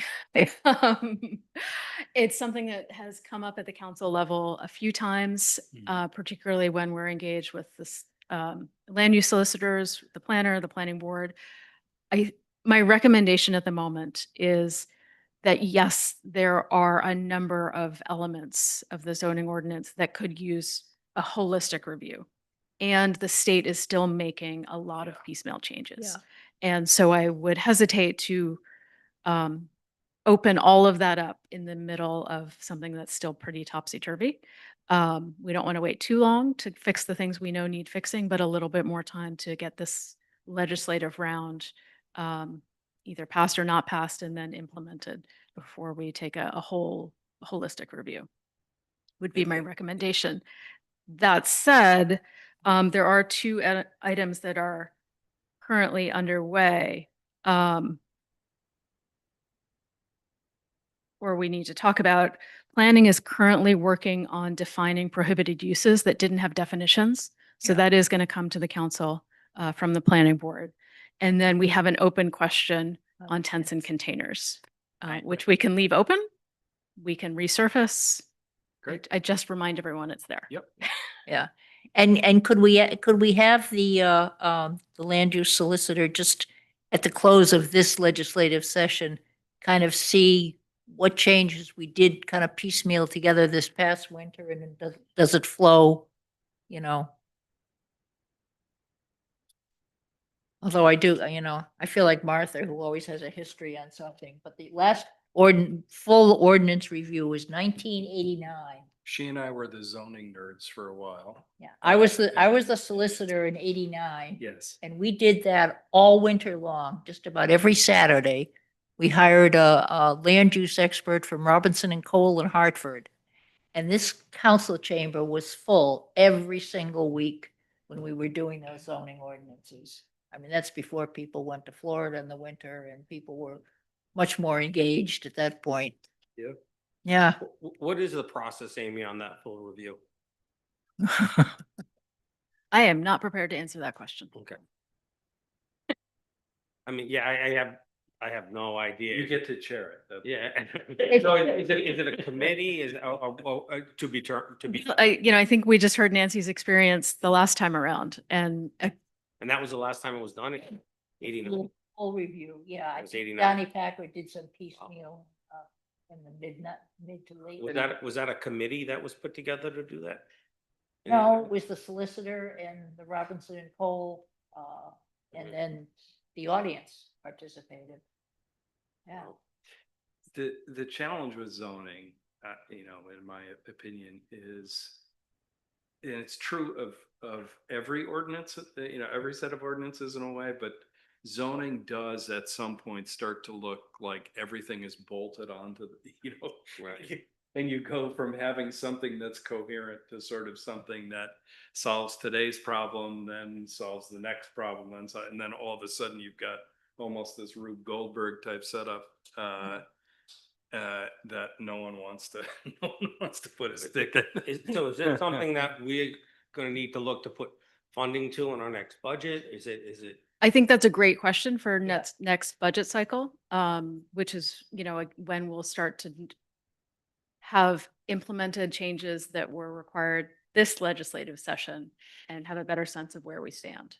Because you seem to get less and less volunteers than we have in the past, and so I think that. Oh, yeah. We're gonna have to. Sounds like a big job. It's a big It's job. a big job. Yeah. So there's, so the last little item there, G, is a catch-all for other things that we just wanted to mention, but are not ready to pick up for one reason or another. One is short-term rentals. The request from the land use and zoning officer who's been administering that has been to let that operate over the summer season. We had initially talked about reviewing it in July, August. She would like a little bit more time to let that landscape settle. Things are finally sort of feeling established and stable, and people are using their licenses without too many issues. I don't believe we've had many complaints in that area yet. We still have enforcement to be focused on, but so that's on the not quite yet list, but we don't want it to go too far without coming back to it. One of the others is an upcoming exercise around our warden's court, which has not been operating in the way that it has historically, and the technology opportunities that exist today make that less necessary than it was. Most of the hearings now are done directly through the police department, electronically with the mainland judges, and the administration of the warden's court as it was done 10, 20 years ago, it just doesn't happen anymore. But Amy, excuse me, you're referring to two separate things, though. I think you're. I am commingling two things. Yeah, so one is if someone is arrested and they need to be bailed out, and do you do that currently by Zoom? What's that? So in other words, if you have, if you pick something, you arrest them, you want to set them out on bail with a justice of the peace, do you do that can you do that electronically? So that, which is a good thing, because it used to put the first warden and the second warden, you know, in a tough spot if it was a serious crime, obviously. And that's part of it, is that language still exists in our ordinance. And so we'd like to relieve those civilians who are likely not qualified to perform those functions from those obligations in a more formal way. Who says? But wait a minute, but how about on the other local ordinances though, like say drinking in public and so forth? Are you looking to not utilize the warden's court for that, or? And so what the idea is that we would convert that typical warden's court to a municipal court. And then would we look to hire a municipal judge? Either independently or through our solicitors. Yeah. That was the question that I rose, because, you know, in the towns that do have municipal courts, there's money involved with that, with the hiring of personnel that, you know, I would much rather have a more informal. Well, there's two types of ordinances that usually go before, and Chief, you can jump in, that can go before warden's court. And there's been times when it's been more active than others. And a lot of times it was used for like drinking in public and stuff like that. The local people here, they're not going over to court and so forth from that end of it. And usually the first warden or the second one could sit in, and it was a fine type thing. It's all things that, you know, and if someone's aggrieved, they could appeal it over to district court. On the same token, if you have a municipal court and you have someone for drinking in public or whatever it might be, do you want to drag them back here for that also? So I think it was used for convenience for all parties in the past, you know. And so, yeah, I think that's the nature of the discussion that we'd like to have. I think part of where we're getting to now, if we issue a warden's court summons, the town is supposed to have warden's court every third Wednesday of the month. We do not, right? If we issue them a summons and we say, and this is how I get 99% of them paid. If you pay it, this doesn't appear on your record. But if somebody wants to appeal that, you need to convene the warden's court. And Amy and I and Nick, and I believe James has also taken a peek at this. There is no mechanism written anywhere for how warden's court actually exists. And that's part of our problem. Creating it in having a municipal court also allows us, like our state issued parking tickets or summonses, the RITT tickets, Rhode Island Traffic Tribunal. There are some, speeding is one of them. You can either refer that to your municipal court or to the Rhode Island Traffic Tribunal. If it goes to Rhode Island Traffic Tribunal, they get 95% of the money. If we can issue it through our municipal court, we get the money. So it's a discussion that we're going to have to take a look at. How, you know, do we want to do it? Do we want to attempt to do it? If we don't, how we need to set the parameters for the warden's court, because we need to be able to convene that, which we currently don't. We also can take an ordinance to district court too. Yes, yeah. So that end of it. So I guess the question would be for Nick would be that if someone wanted to challenge it, can it bypass the wardens and be brought over to district court? And I don't think we need an answer for that right now. I think that's the Gonna be whole part of the holistic discussion that Yeah. we intend to have. And my concern is on the municipal court is there's a pretty good expense with those that goes with it, you know, particularly if you're hiring someone, whether it's a magistrate or whatever it might be, to run the thing. So the volume becomes important. So if you have, you know, and we're talking about, most of these municipal courts are dealing with life issues, the public, that up and that end of it. And if you're getting 5 people that want to contest that out of 50, you know, right, the way out from that end of it. Because the other thing too is I'm not a big fan of, you know, the idea of using courts as revenue streams. I mean, the goal is to have no speeding, not how much revenue we can make on the other side to it. So it's easy to get caught up on that other end of it. And the volume of tickets that we do compared to some towns where, you know, the police department's putting out, you know, 400, 500, 1,000 tickets, you know, every couple of months, there's a big revenue thing that it makes sense, but if you're putting out, 10 that are contested or whatever, it just has to be weighed out, that's all. Yeah. And one of the questions along the way would be whether you can do a municipal court or municipal judge on Zoom without, I don't know. That's a good point. And that's part of as a Discussion. whole discussion of looking at this entire thing, what would be the easiest way to do it? Yeah. Or what would be the best way to do it? Great. Anything else, Amy? One more. One more. But I don't have much to add except to put it on everyone's radar, which is that at the state level, they are close to starting to accept applications for cannabis retail sites. For what? Cannabis retail. Oh, yes. And so they are permitted in New Shoreham. We voted to allow those, but we don't have any particular ordinances governing them. We voted to or not to? We voted Voted to to. participate. Two votes. The voters did. It Oh, it was a referendum? was a referendum. Okay, Yep. gotcha. So each community had the option to opt Yeah. out, and New Shoreham did not opt out. Wow. There are a fair number of very rigorous regulations at the state level, but I just want to say out loud that we do not have any specific regulations uniquely for cannabis retail situations. Most communities that I've looked at don't have very robust ones, and everyone's sort of figuring this out as we go. But if people want to talk more about it, we can. So to be proactive, are you saying that we're better off putting these things in place before we get someone with an application, we have nothing to? I don't think the timing is going to line up that way anyway, from my understanding of the application timing process. And some communities have already straddled that line where applications have been submitted prior to their ordinances being enacted. But it may be something we want to consider proactively after that. Again, I don't think we'll be enacting anything prior to this application round. If someone were to put an application in Mhm. and you didn't have, I guess this may be a question for Nick, if we didn't have ordinances in place and so forth, can that application be deferred out until that is put in? No, they need to meet all other zoning requirements. So basic retail, whatever other elements exist both in local ordinances and at the state level. But you can't hold an application.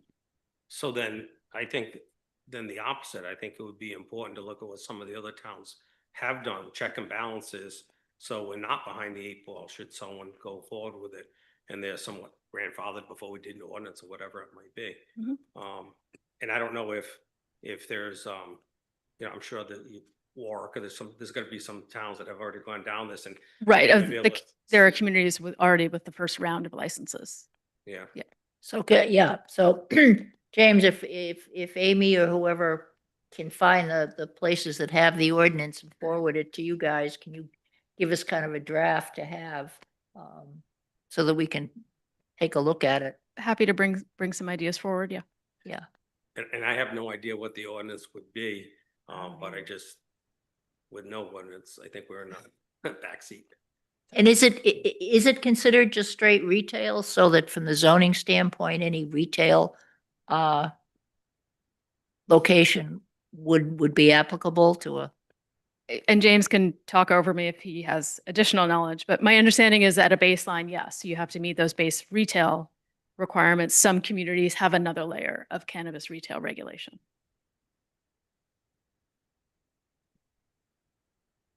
Would it like not near a school, blah, blah. those Yeah, type of 50 things? feet from Right. yeah. Sure. So similar things that you see for a liquor store. Right. Yeah. So that was the end of my list, Keith. Fabulous. Yeah, and that's really the only one that probably should something should be coming forth at some point. Well, I think we have action items on a few others. Yeah. Well, yeah, but that's. All right. Policy options regarding low-speed vehicles and car rentals. We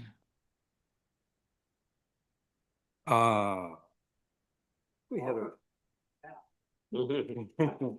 We'll just start close with the road speed vehicles. How does the council feel about them on Block Island? With considering our roads, if I can expand on, considering our state of the roads, the congestion already, I mean, it seems that they're multiplying daily, even in the private sector. So my my low speed vehicle feelings haven't changed a lot over, I think the first year I served, someone came and wanted us to permit them before the state law passed. Like it was so those mini mokes. Yeah, missed out on Southwest come out. Point. And my feeling has been that I actually think in certain circumstances they're great if they replaced a car. You know what I mean? As opposed to being in addition to other vehicles on our roads. And I fear it's the latter, not the, you know, that in other words, they've ended up being adding to the number of cars we have. But my feelings run counter to what I understand the state law to be, which is we only have the ability to prohibit them from town roads, not state roads. I don't know, James, whether we have the ability, for example, to say All roads. we're concerned, but that's one question. If you didn't hear that, James, just said, you know, what are our rights in terms of all roads? The other thing that I wonder is, and they're new enough, I'd like to hear Paul's thoughts on this, but are they safe at night? Is there a point, you know, at which, you know, after dark, we don't want these on the road? Those kind of basic safety things, which I literally don't know what we have the authority to do. Keith, can I to follow up? Please, Because yeah. it hasn't. I think there's a couple of questions on this. I'm with you. My jury's out. I really, you know, like I said, if someone's using that instead of a car, I have concerns at nighttime, but I also have concerns on the rental. I think how you drive a rental car and how you drive your own Yep. car are two different things. And with the, you know, like with the mopeds, we have the ability to say, okay, they can't run after 8 o'clock at night. My concern is on a rental on these, you know, them being out at nighttime with a car it could be a bad accident, obviously. But the other question I have separate from this is that currently it appears that they're being rented out now. And I don't know that they can be rented out now. And the reason I say this, Nick, is if you look at right now, they're prohibited, car rental is prohibited, it's only allowed by zoning, which is the pre-existing grandfathered. And if you look at the three, there's the Boat Basin, Hog Pen and Hog Pen and the boat and Old Harbor both clearly say car rental in them. The Boat Basin says automobile, and it actually refers, I think, at some point about the Jeeps. Yeah. So my question comes back that if the interpretation was for it to be cars only, then if you say no, it's automobiles, then if you interpret it as automobiles, there's different classifications, and you would technically be able to rent out motorcycles. Because if you're saying it's automobiles, because slow moving vehicle is its own class of vehicle, just like a motorcycle is.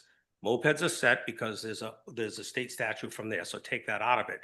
But as far as a motorcycle, slow moving vehicle, those are all defined vehicles under automobile. So I think with the two that are grandfathered, clearly it says in the zoning that it's cars. So I don't think there's any question there.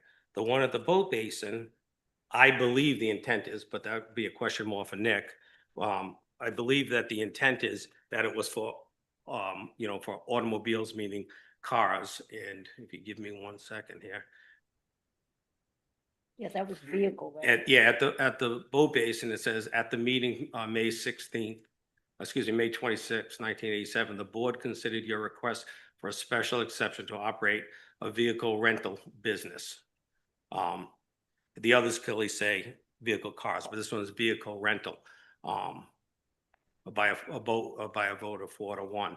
And then it goes on further on another decision where they said it couldn't be 4-wheel drive, meaning that they didn't want the Jeeps to go on the beach is what the intent was. So I guess my question is, under this, can they rent out, under our zoning, can they rent out the golf carts currently at the 2 locations where it clearly says cars? And then at this location, does this cover is the intent on this one for vehicles? So I think that's one issue that needs to be clarified at some point, or whether or not they can be rented out James, do you have any? Mean as a substitute for a car. Because they're all. as a substitute for a car. James, do you have any? I mean, I think vehicles means automobiles. I know that in Newport, they have the ability to commercially rent low-speed vehicles, but there's a specific statute that addresses that exactly. So I think there's definitely an argument to be made that vehicles means automobiles and low-speed vehicles are not really subject to rental based on state law. So it's really, I think up to interpretation. So if we were to, and this is just the rentals, this doesn't get to Tristan's fundamental question, but before this, escapes my head, which it will shortly. The process, were we to say, we believe that you are renting these, we know that you're renting these are not vehicles and therefore you cannot rent them. Would that be done via a notice of violation? Is that how that would work? Or, I mean, I'm trying to understand what a process would be on that. Yeah, that's a good question. It's not like a zoning violation. It's more of a municipal violation. Nick, but the thing is, they're only operating under a zoning. Decision. True. They're not allowed to be used in the town. So they're operating under the zoning ordinance. So if they're in violation, it would be a violation of that zoning ordinance. That's a good point. I think, that is a very good point, actually. Yeah, I think you could proceed in that manner. Yes. And it goes to your earlier thing on the prohibited uses, and it's clearly states in cars. Now we're into a whole new vehicle device, whatever you want to call it, slow speed vehicle, which is not a car. What about this, and just James, to clear this part, or open up new questions on this part. Is it true that we only have the authority to regulate these things on town roads? Right. So it says, every person lawfully operating low-speed motor vehicle shall have the right to use the public highways in this state, including any state highway. And it goes on with a posted speed limit of 35 miles per hour or less. And then it also says a municipality may by ordinance prohibit operation of LSVs on a lane roadway within its jurisdiction and under its control. So it appears that town roads, you can prohibit them based on a variety of factors, but state roads, they are allowed. And you guys are in a gray area, I think, in a lot of ways. But Nick, doesn't it say in there that they can prohibit them on town roads but it has to be proven for safety reasons on that?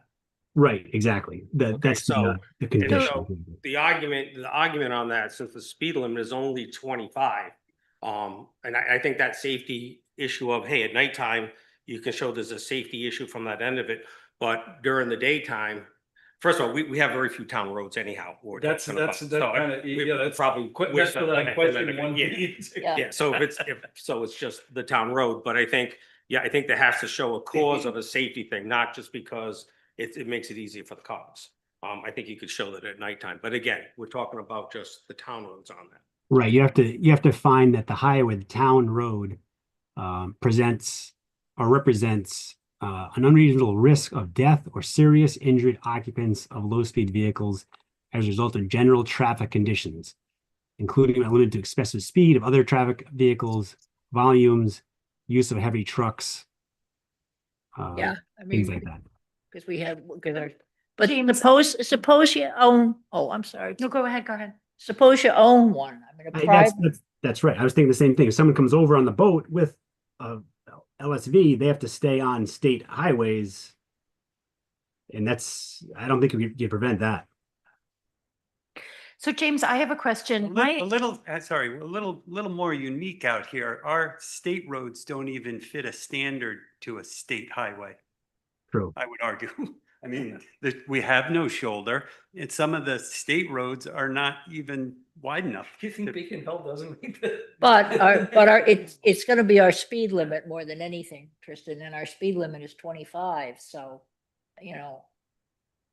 Bring it up to 40. So, James, my question is, my understanding was that in order for these vehicles to be registered in the state of Rhode Island, they had to be low speed and electric, Yes. right? So my question is, if you bring a golf cart to the island that is registered in another state and not electric, can that be on our town or state roads? I would have to look into that. I'm not sure about that one. I don't. I mean, Nick, from dealing in my past, the police department, it was the reciprocal agreement was allowed with vehicles that were allowed on your road. For instance, Massachusetts required you to have, it was just like a small sticker on your moped that was registered. We allowed mopeds on our roads with a license plate. It was reciprocal, and so we had, in the past, they were able to use them.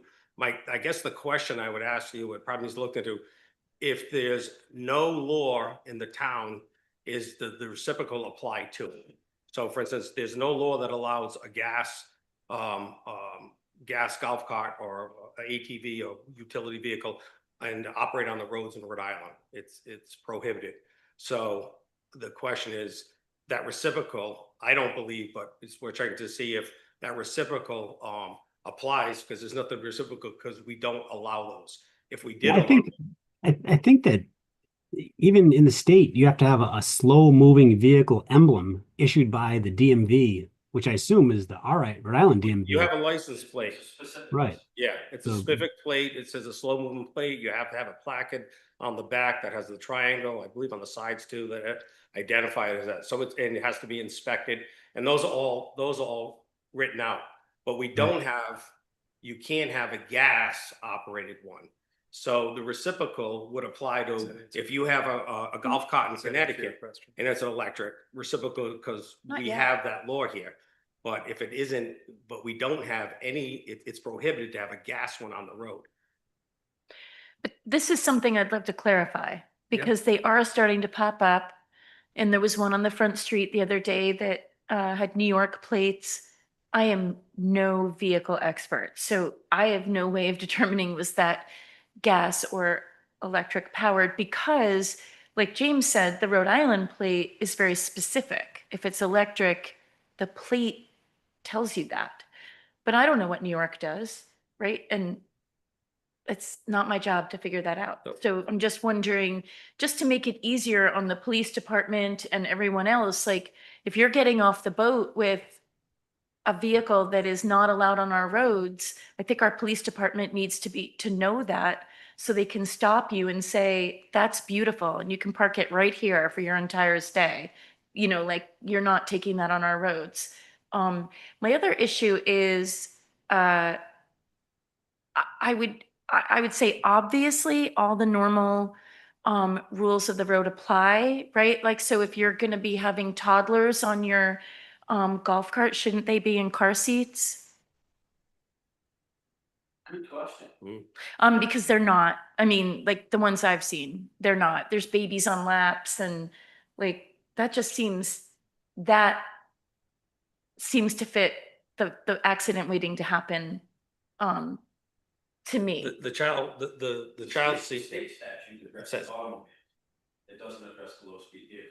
But it's So an we need automobile though. so that's something I'd like to clarify too, right? So like, never mind that I saw a child driving one last summer, but like, we're just gonna start with this summer. because they're not toys. People treat them like toys. How do we convey that like this is a vehicle? But again, do the normal laws apply? I would like to find that out. Nick, sorry, James. we've kind of danced around it a little bit. I'd like to know if we can restrict these out here. You haven't really answered that. Mm-hmm. That's what I'd like to know. That would be the first thing. If we are in fact, with the way it says, because of health and safety, I see these things multiplying, and I feel like it's 19, what was it, 87 or 85 when the mopeds first started, and there was hundreds of them. It would be nice to get out in front of this to see what we can do. You're talking state roads, also, right? All roads. I think the roads on Block Island with these, we have power over all the roads within our jurisdiction. That's Right. Well, To do my that, thought. right, to do that, you'd have to support it with the standards we discussed a few minutes ago about the safety and issues that the roads present, which would have to be, supported by evidence. Well, there's some clear ones in there. It says, doesn't say something, you got to have a place for them to turn off. There's no shoulder, so there is no actual place for them to turn off on certain state and town roads. I mean, that would be one, just off the top of my head. And in some places on some of these roads, the lane width is almost inaccessible for two normal vehicles to pass.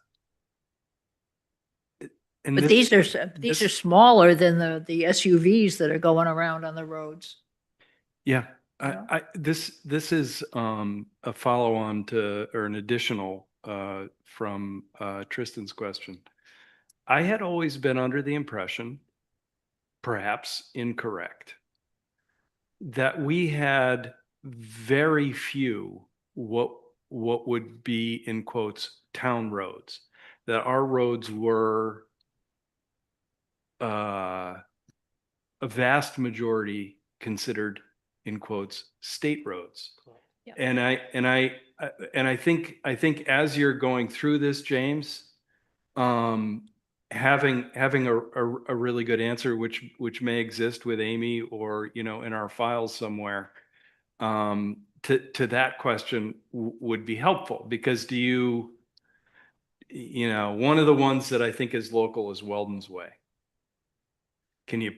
I guess we could, if we had appropriate health and safety rationale, prohibit them on Weldon's Way. I don't think that would be that hard.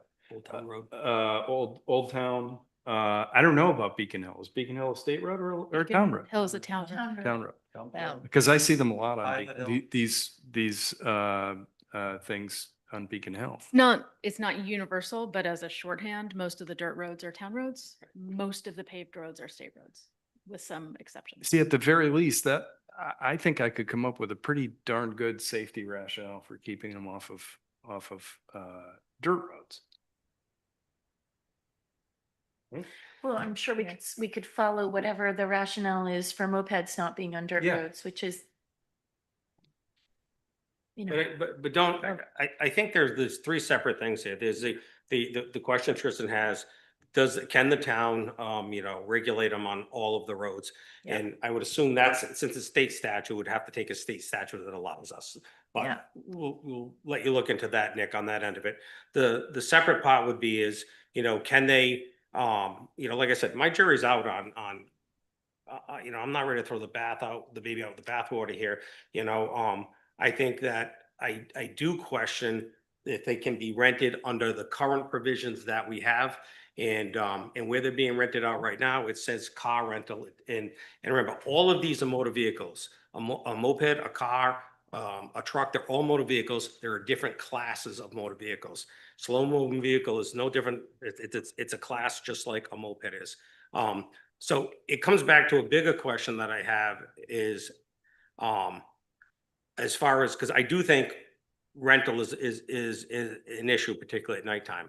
But my question comes back to when it goes to cars and the number of them and so forth is it worth it for us to look into, or can we legally do it, to have licensing, that we license the car rentals?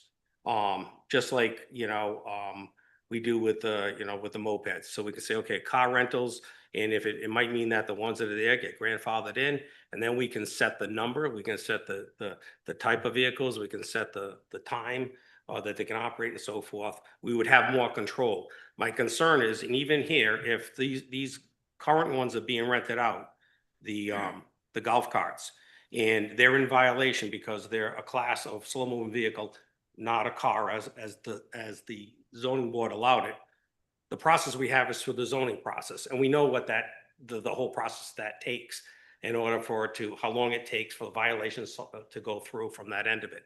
So our teeth is immediate as it is when you have a license and you have a show cause hearing or whatever it might be. So I guess the question, what I'm getting to is, does the town have the ability to regulate car rentals on Block Island?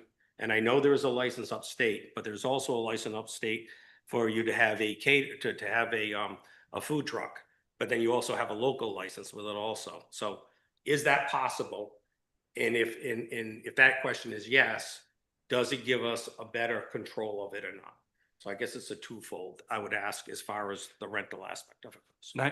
Well, And I guess I would add the third portion of that. If we were allowed to license them, are we then opening up the car rental business and not keeping it a prohibited use anymore? Are we going to have to deal with more than just the three? And the idea by it not being a prohibited use, do we end up with more control of that? Now, we may, if we were able to license it, and we only give out, just like we do with the mopeds, we give out license to the 3 that currently have it. They're not aggrieved to the amount they have. And then we're not gonna entertain any more licenses because of the same thing with mopeds, because of safety control and so forth. Are we gaining more control? That's my only question to that.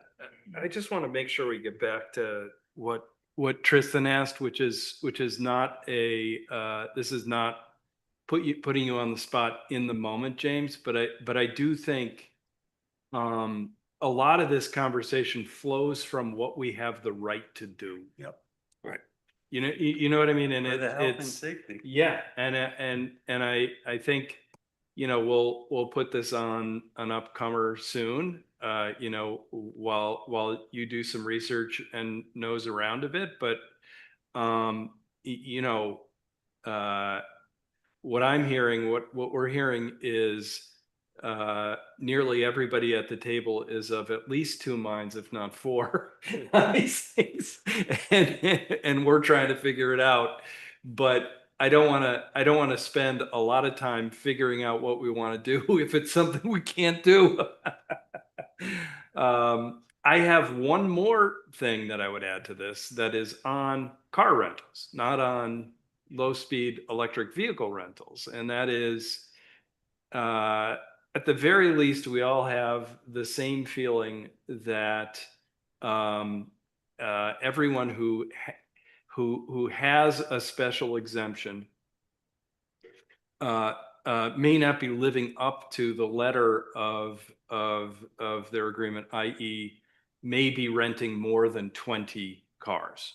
And you know, it's become in some respects a bit of you know, an urban legend, I think, but sure looks like there are a lot of cars, at least on one of the sites. I think it would be helpful, even if we have to do it voluntarily, to ask the 3, the lucky 3, to number their vehicles. I don't think that's an unreasonable thing to ask. And even if we ask it voluntarily, I think it would be good to know who would be willing to do it and who wouldn't be. You know, so I just want to throw that in. And Paul, I don't know if you could have just a friendly conversation with each of them. I've spoken with a couple of them. I think they're you know, they should be willing to do that. But I think that would be helpful for us to have a sense. And by the way, if everybody's renting 18 of them, you know, this is not my axe to grind, but I mean, I hear it enough that I think we ought to try to at least figure out whether everybody's conforming to that special permission. And Keith, the point I'm trying to make is not licensing slow moving vehicles. I'm talking about licensing all. Gotcha. So Yep. that includes if you have a license to rent out, you know, whether it be slow moving vehicle or car, whatever it might be, that's what the control is. Because right now, whether it's true or not, there is the perception that more are being rented out than Yeah. shouldn't be. And it feels like our hands are tied at this end of it. Sure. And that's why I'm saying if the licensing might give us the ability to do that. Yeah. Which, because right now, it seems like it's just the zoning and that's it. Yeah. But because it's zoning, because it's a special use permit, if you've got the right to rent 20 cars, then you can only have 20 cars on that piece of property. That's what you're zoned for. So it's not a situation like the mopeds where they say, well, I'm only renting 30, but I've got 50 here in case they break down. I mean, we ought to be able to count the number of cars that are on that location that is specified as a special exception. And I think it says in the zoning, you're only allowed to have X amount of cars that are, it has to be inspected. So in other words, you can't have 10 cars on your property anyway. So that might be another Yeah. avenue. Yeah. The problem is though, that zoning wheel seems to turn a lot slower. Yes. The process to it, Yes. you know? Yes. Could the rental cars be numbered now while you're deciding all the other things that you're working on? I don't know. But I know by being in the taxi and going to these different places, there are about 20 cars at the boat basin where he's supposed to have 10. And over at down by Ballards, there's way more than 20 cars. So I don't know if they're backup cars, but the way to know whether they're being all rented or not is to number them for now. If that can be done. I don't know. Amy looked like she had the urge to reach for her microphone. No? Yeah, I'm good. I mean, just to say that we are counting, we are doing our best to try to nail that down so that Sure. from us, we don't issue a notice of violation unless we're entirely comfortable with the analysis and the substance that has gotten us there. And is that, because it's zoning, does it have to be done through the zoning enforcement officer, or is that Paul and the police department in terms of, No, that would be a zoning enforcement. yeah? Yep. I did write a letter last year about the number of cars down at Ballards, and that somebody did go down and do something and he moved them around. He spread them out. Yeah.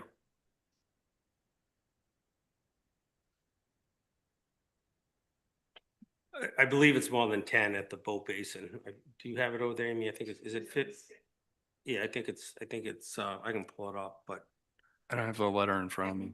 yeah, It's 15 at the boat basin. yeah, 15 at the boat basin. Chief, I'm gonna put you on the spot. There's something we talked about earlier, just because it's out there. So besides the fire apparatus and the police department, there is machines out there that are not classified as a slow-moving vehicle that have license plates on them. So those, if it has an out-of-state plate, I mean, we'll call it a John Deere, we'll call it a Polaris, a Can-Am. So there are vehicles on town roads, state roads, all of our roads that are side by sides, but they present with a plate. What are we doing with those? They're registered, they're legally registered as a motor vehicle in another state. Right. As Bill was saying earlier, the reciprocal from state to state Yep. pretty much applies. Right. Everybody can hear. As long as they And, have. yeah, and I know what you're referring to because I also have concerns about that myself. But if they are registered as a motor vehicle in another state, and that's what a lot of people are doing because other states don't have the same restrictions that we do. Those KEI. One in particular with an M out in the Midwest and one with a V up here in the Northeast. Right.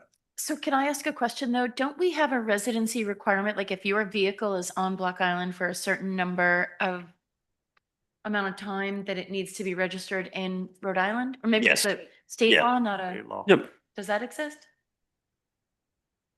But Chief, I think the question, and for Nick to get back to it, is does the Yeah. reciprocal work when we allow that vehicle in this state? But if we don't allow the vehicle to operate in this state, again, Hmm. a gas moped, a gas golf cart. Yep. That's not allowed in here because it is allowed in another state. The Right. question is it reciprocal? Since, you know, because usually you can run the two together, but Right. if it's prohibited here, I really question whether the reciprocality applies to something we don't allow. If we allow it, like, let's say an electric golf cart Right. in Connecticut that only needs the little tag, because we allow it here, that would be, I think that's a question. If Nick, if you could get an answer to that, I think it would answer Molly's question and what Tristan said. This is, But this is I where I'd think- love to get some clarification. And I know, you know, I mean, I guess we could call DMV, but like, I'd love to get some clarification around like, are they allowed? You know, so if you have a house here and you live in New York and you got the golf cart, a gas one in New York and registered it, but I mean, you got it for your Black Island house, can you keep it here? Because now you're keeping a car here year round that doesn't qualify for the state standards. Mhm. It comes down to, does a reciprocal agreement apply to vehicles that are unlawful to operate on our road? Yeah. I think that's a question Nick can get us an answer for. Yeah. I'm a James, Yeah. sorry. All right, James, you've got your next months of work Yeah. cut out for you and So is James is gonna find out also whether we have, if we would be able to either legislative or whatever, to have the authority to License. license automobile, meaning whatever it is, rentals within the town. And just on that issue, we did contact the DMV maybe a month ago, to check and see if other rental companies or rental companies in the state had like a master list of rented vehicles. And from what we could tell, the DMV does not track that at all. So the license issue might be a separate task. Yeah, but that wouldn't go through DMV anyway, so licensing would go through probably business regulations. Yeah, I think James is alluding to a question we had asked last time we talked about this, which is, as the licensing agency, does the state aggregate a list of VINs just like we do on the mopeds? And the answer is no, they don't keep track of the specific vehicles that are licensed to a particular rental agency. Right, but the DMV, who issues the automobile, the rental I licenses? assume that's, It's not, I know it's James, not is the that- DMV. It's gonna be business regulation, right? probably is it DVR that does rental cars or DMV, James? Do you I think remember? I think it's DMV. Now, we have a couple of things that I think we actually can do because we have these special use decisions that zoning made years ago. One is making sure that the numbers in those decisions are adhered to by the licensee. And the other one is the one that you raised, Bill, which is you're permitted to rent cars, not rent electric vehicles. And that's, we need to know, James, whether state statute prohibits us from enforcing that. I can't imagine it does, but we could theoretically issue an NOV for each of those things. Assuming the facts led us there, right? Yeah, I think they're in violation of zoning by renting out the golf carts, particularly the one in town, because it clearly says car rental. Yep. So that is a zoning violation. Yeah.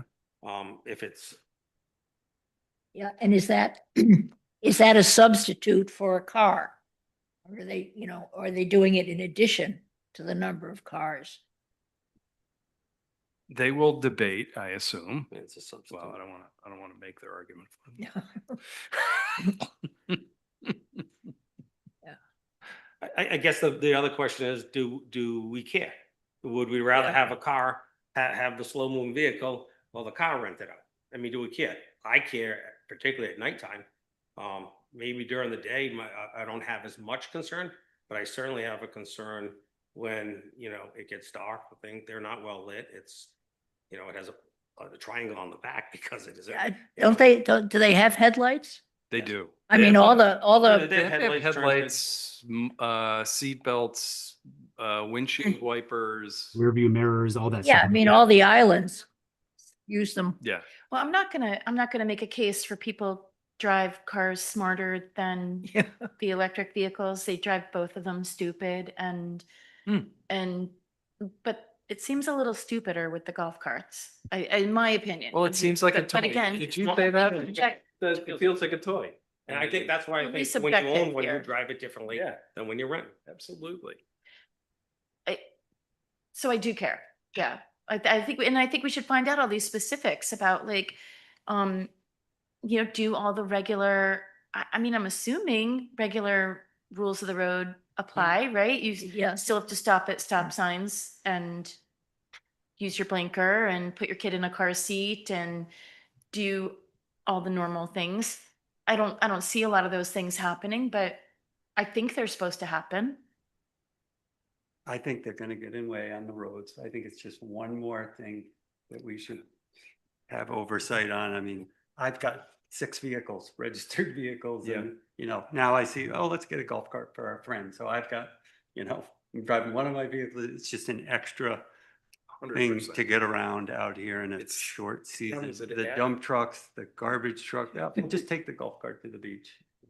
It's not gonna end. I think we have if we can get the answers from both attorneys, I think we should be out in front of this. So Before basically, it becomes a 1,000 problem, multiplied by 1,000. I mean, every day there's a new one, either private or rented, Absolutely. or possibly rented. I don't know Somebody if it sent is or me, isn't. somebody sent me a photograph this week of a bunch of them coming off the ferry. Brand new. so it seems like you have the ability to regulate how many they have on the lot. You have the ability to know that whether they're a car or they're not a car. So right now, without any other things in the way, you could, regulate by telling them they can't have these vehicles for rent. They're not a car and they can only have 20 on the lot or 10 or whatever they're supposed to have.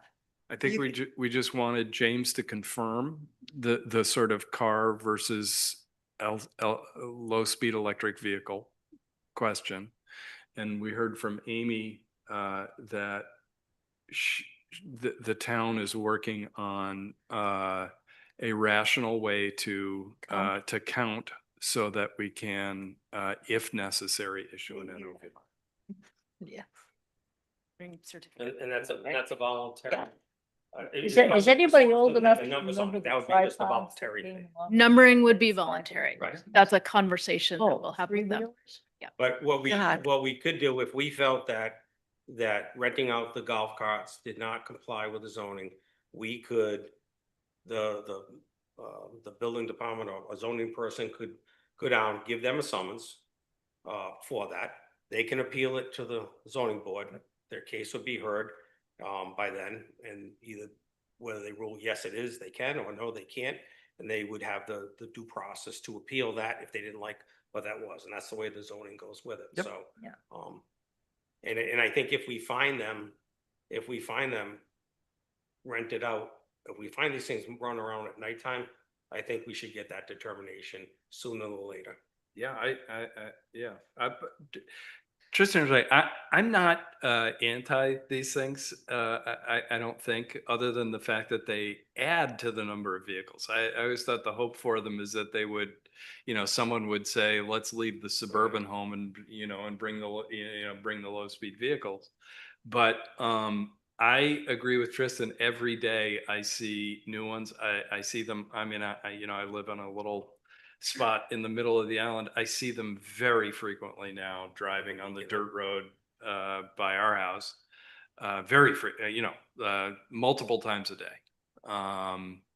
So, I think Tristan's right. We could wake up and there's 1,500 of them driving around the island.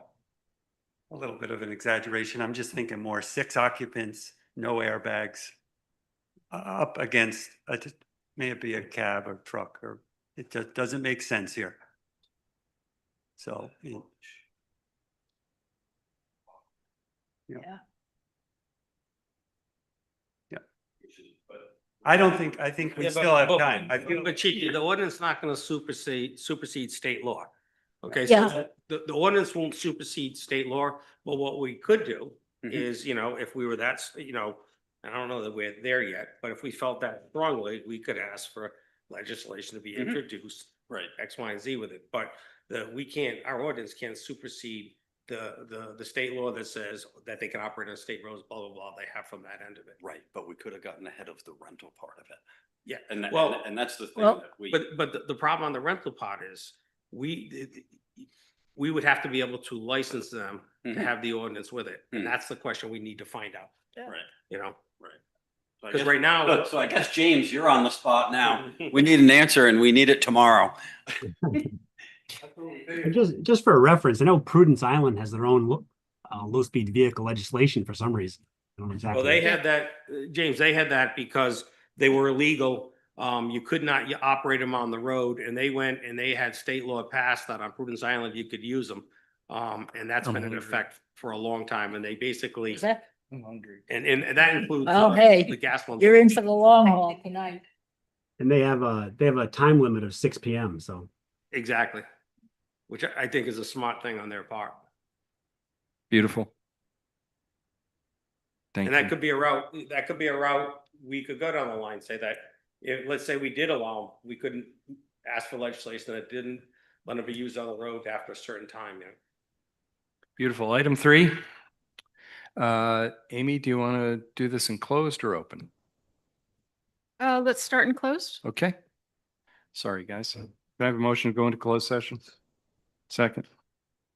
Good night. All those in favor indicate by saying aye. Aye. Opposed, no. Ayes have it. That.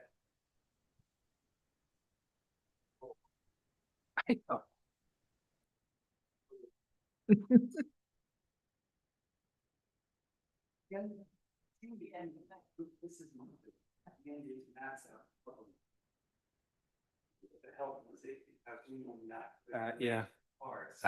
Yeah. I mean. Yeah. What is that? Yeah. you did. Yes.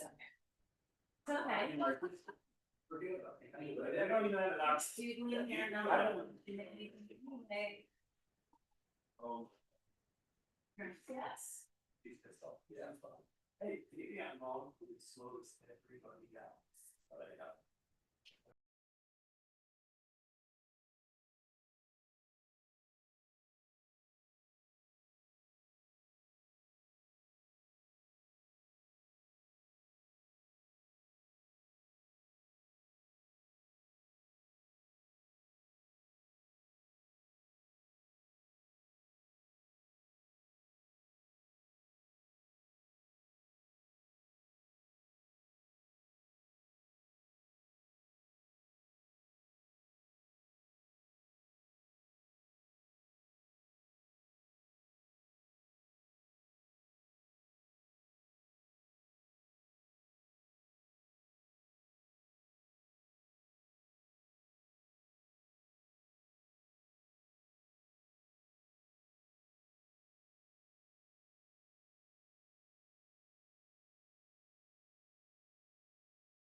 I told Nancy an hour ago I was on. Call this meeting of the New Shoreham Town Council back to order. Can I have a motion to seal the minutes, please? So moved. There a second? All those in favor indicate by saying aye. Aye. Opposed, no. Just for folks who would be viewing from home and for public consumption, the council authorized the town manager to move forward under the current structure to pursue the drafting of contracts with the town manager, the director of administration, town clerk, Millie McGinnis, and the finance director, Mona Helterle. Can I have a motion to adjourn? All those in favor indicate by saying aye. Opposed, no.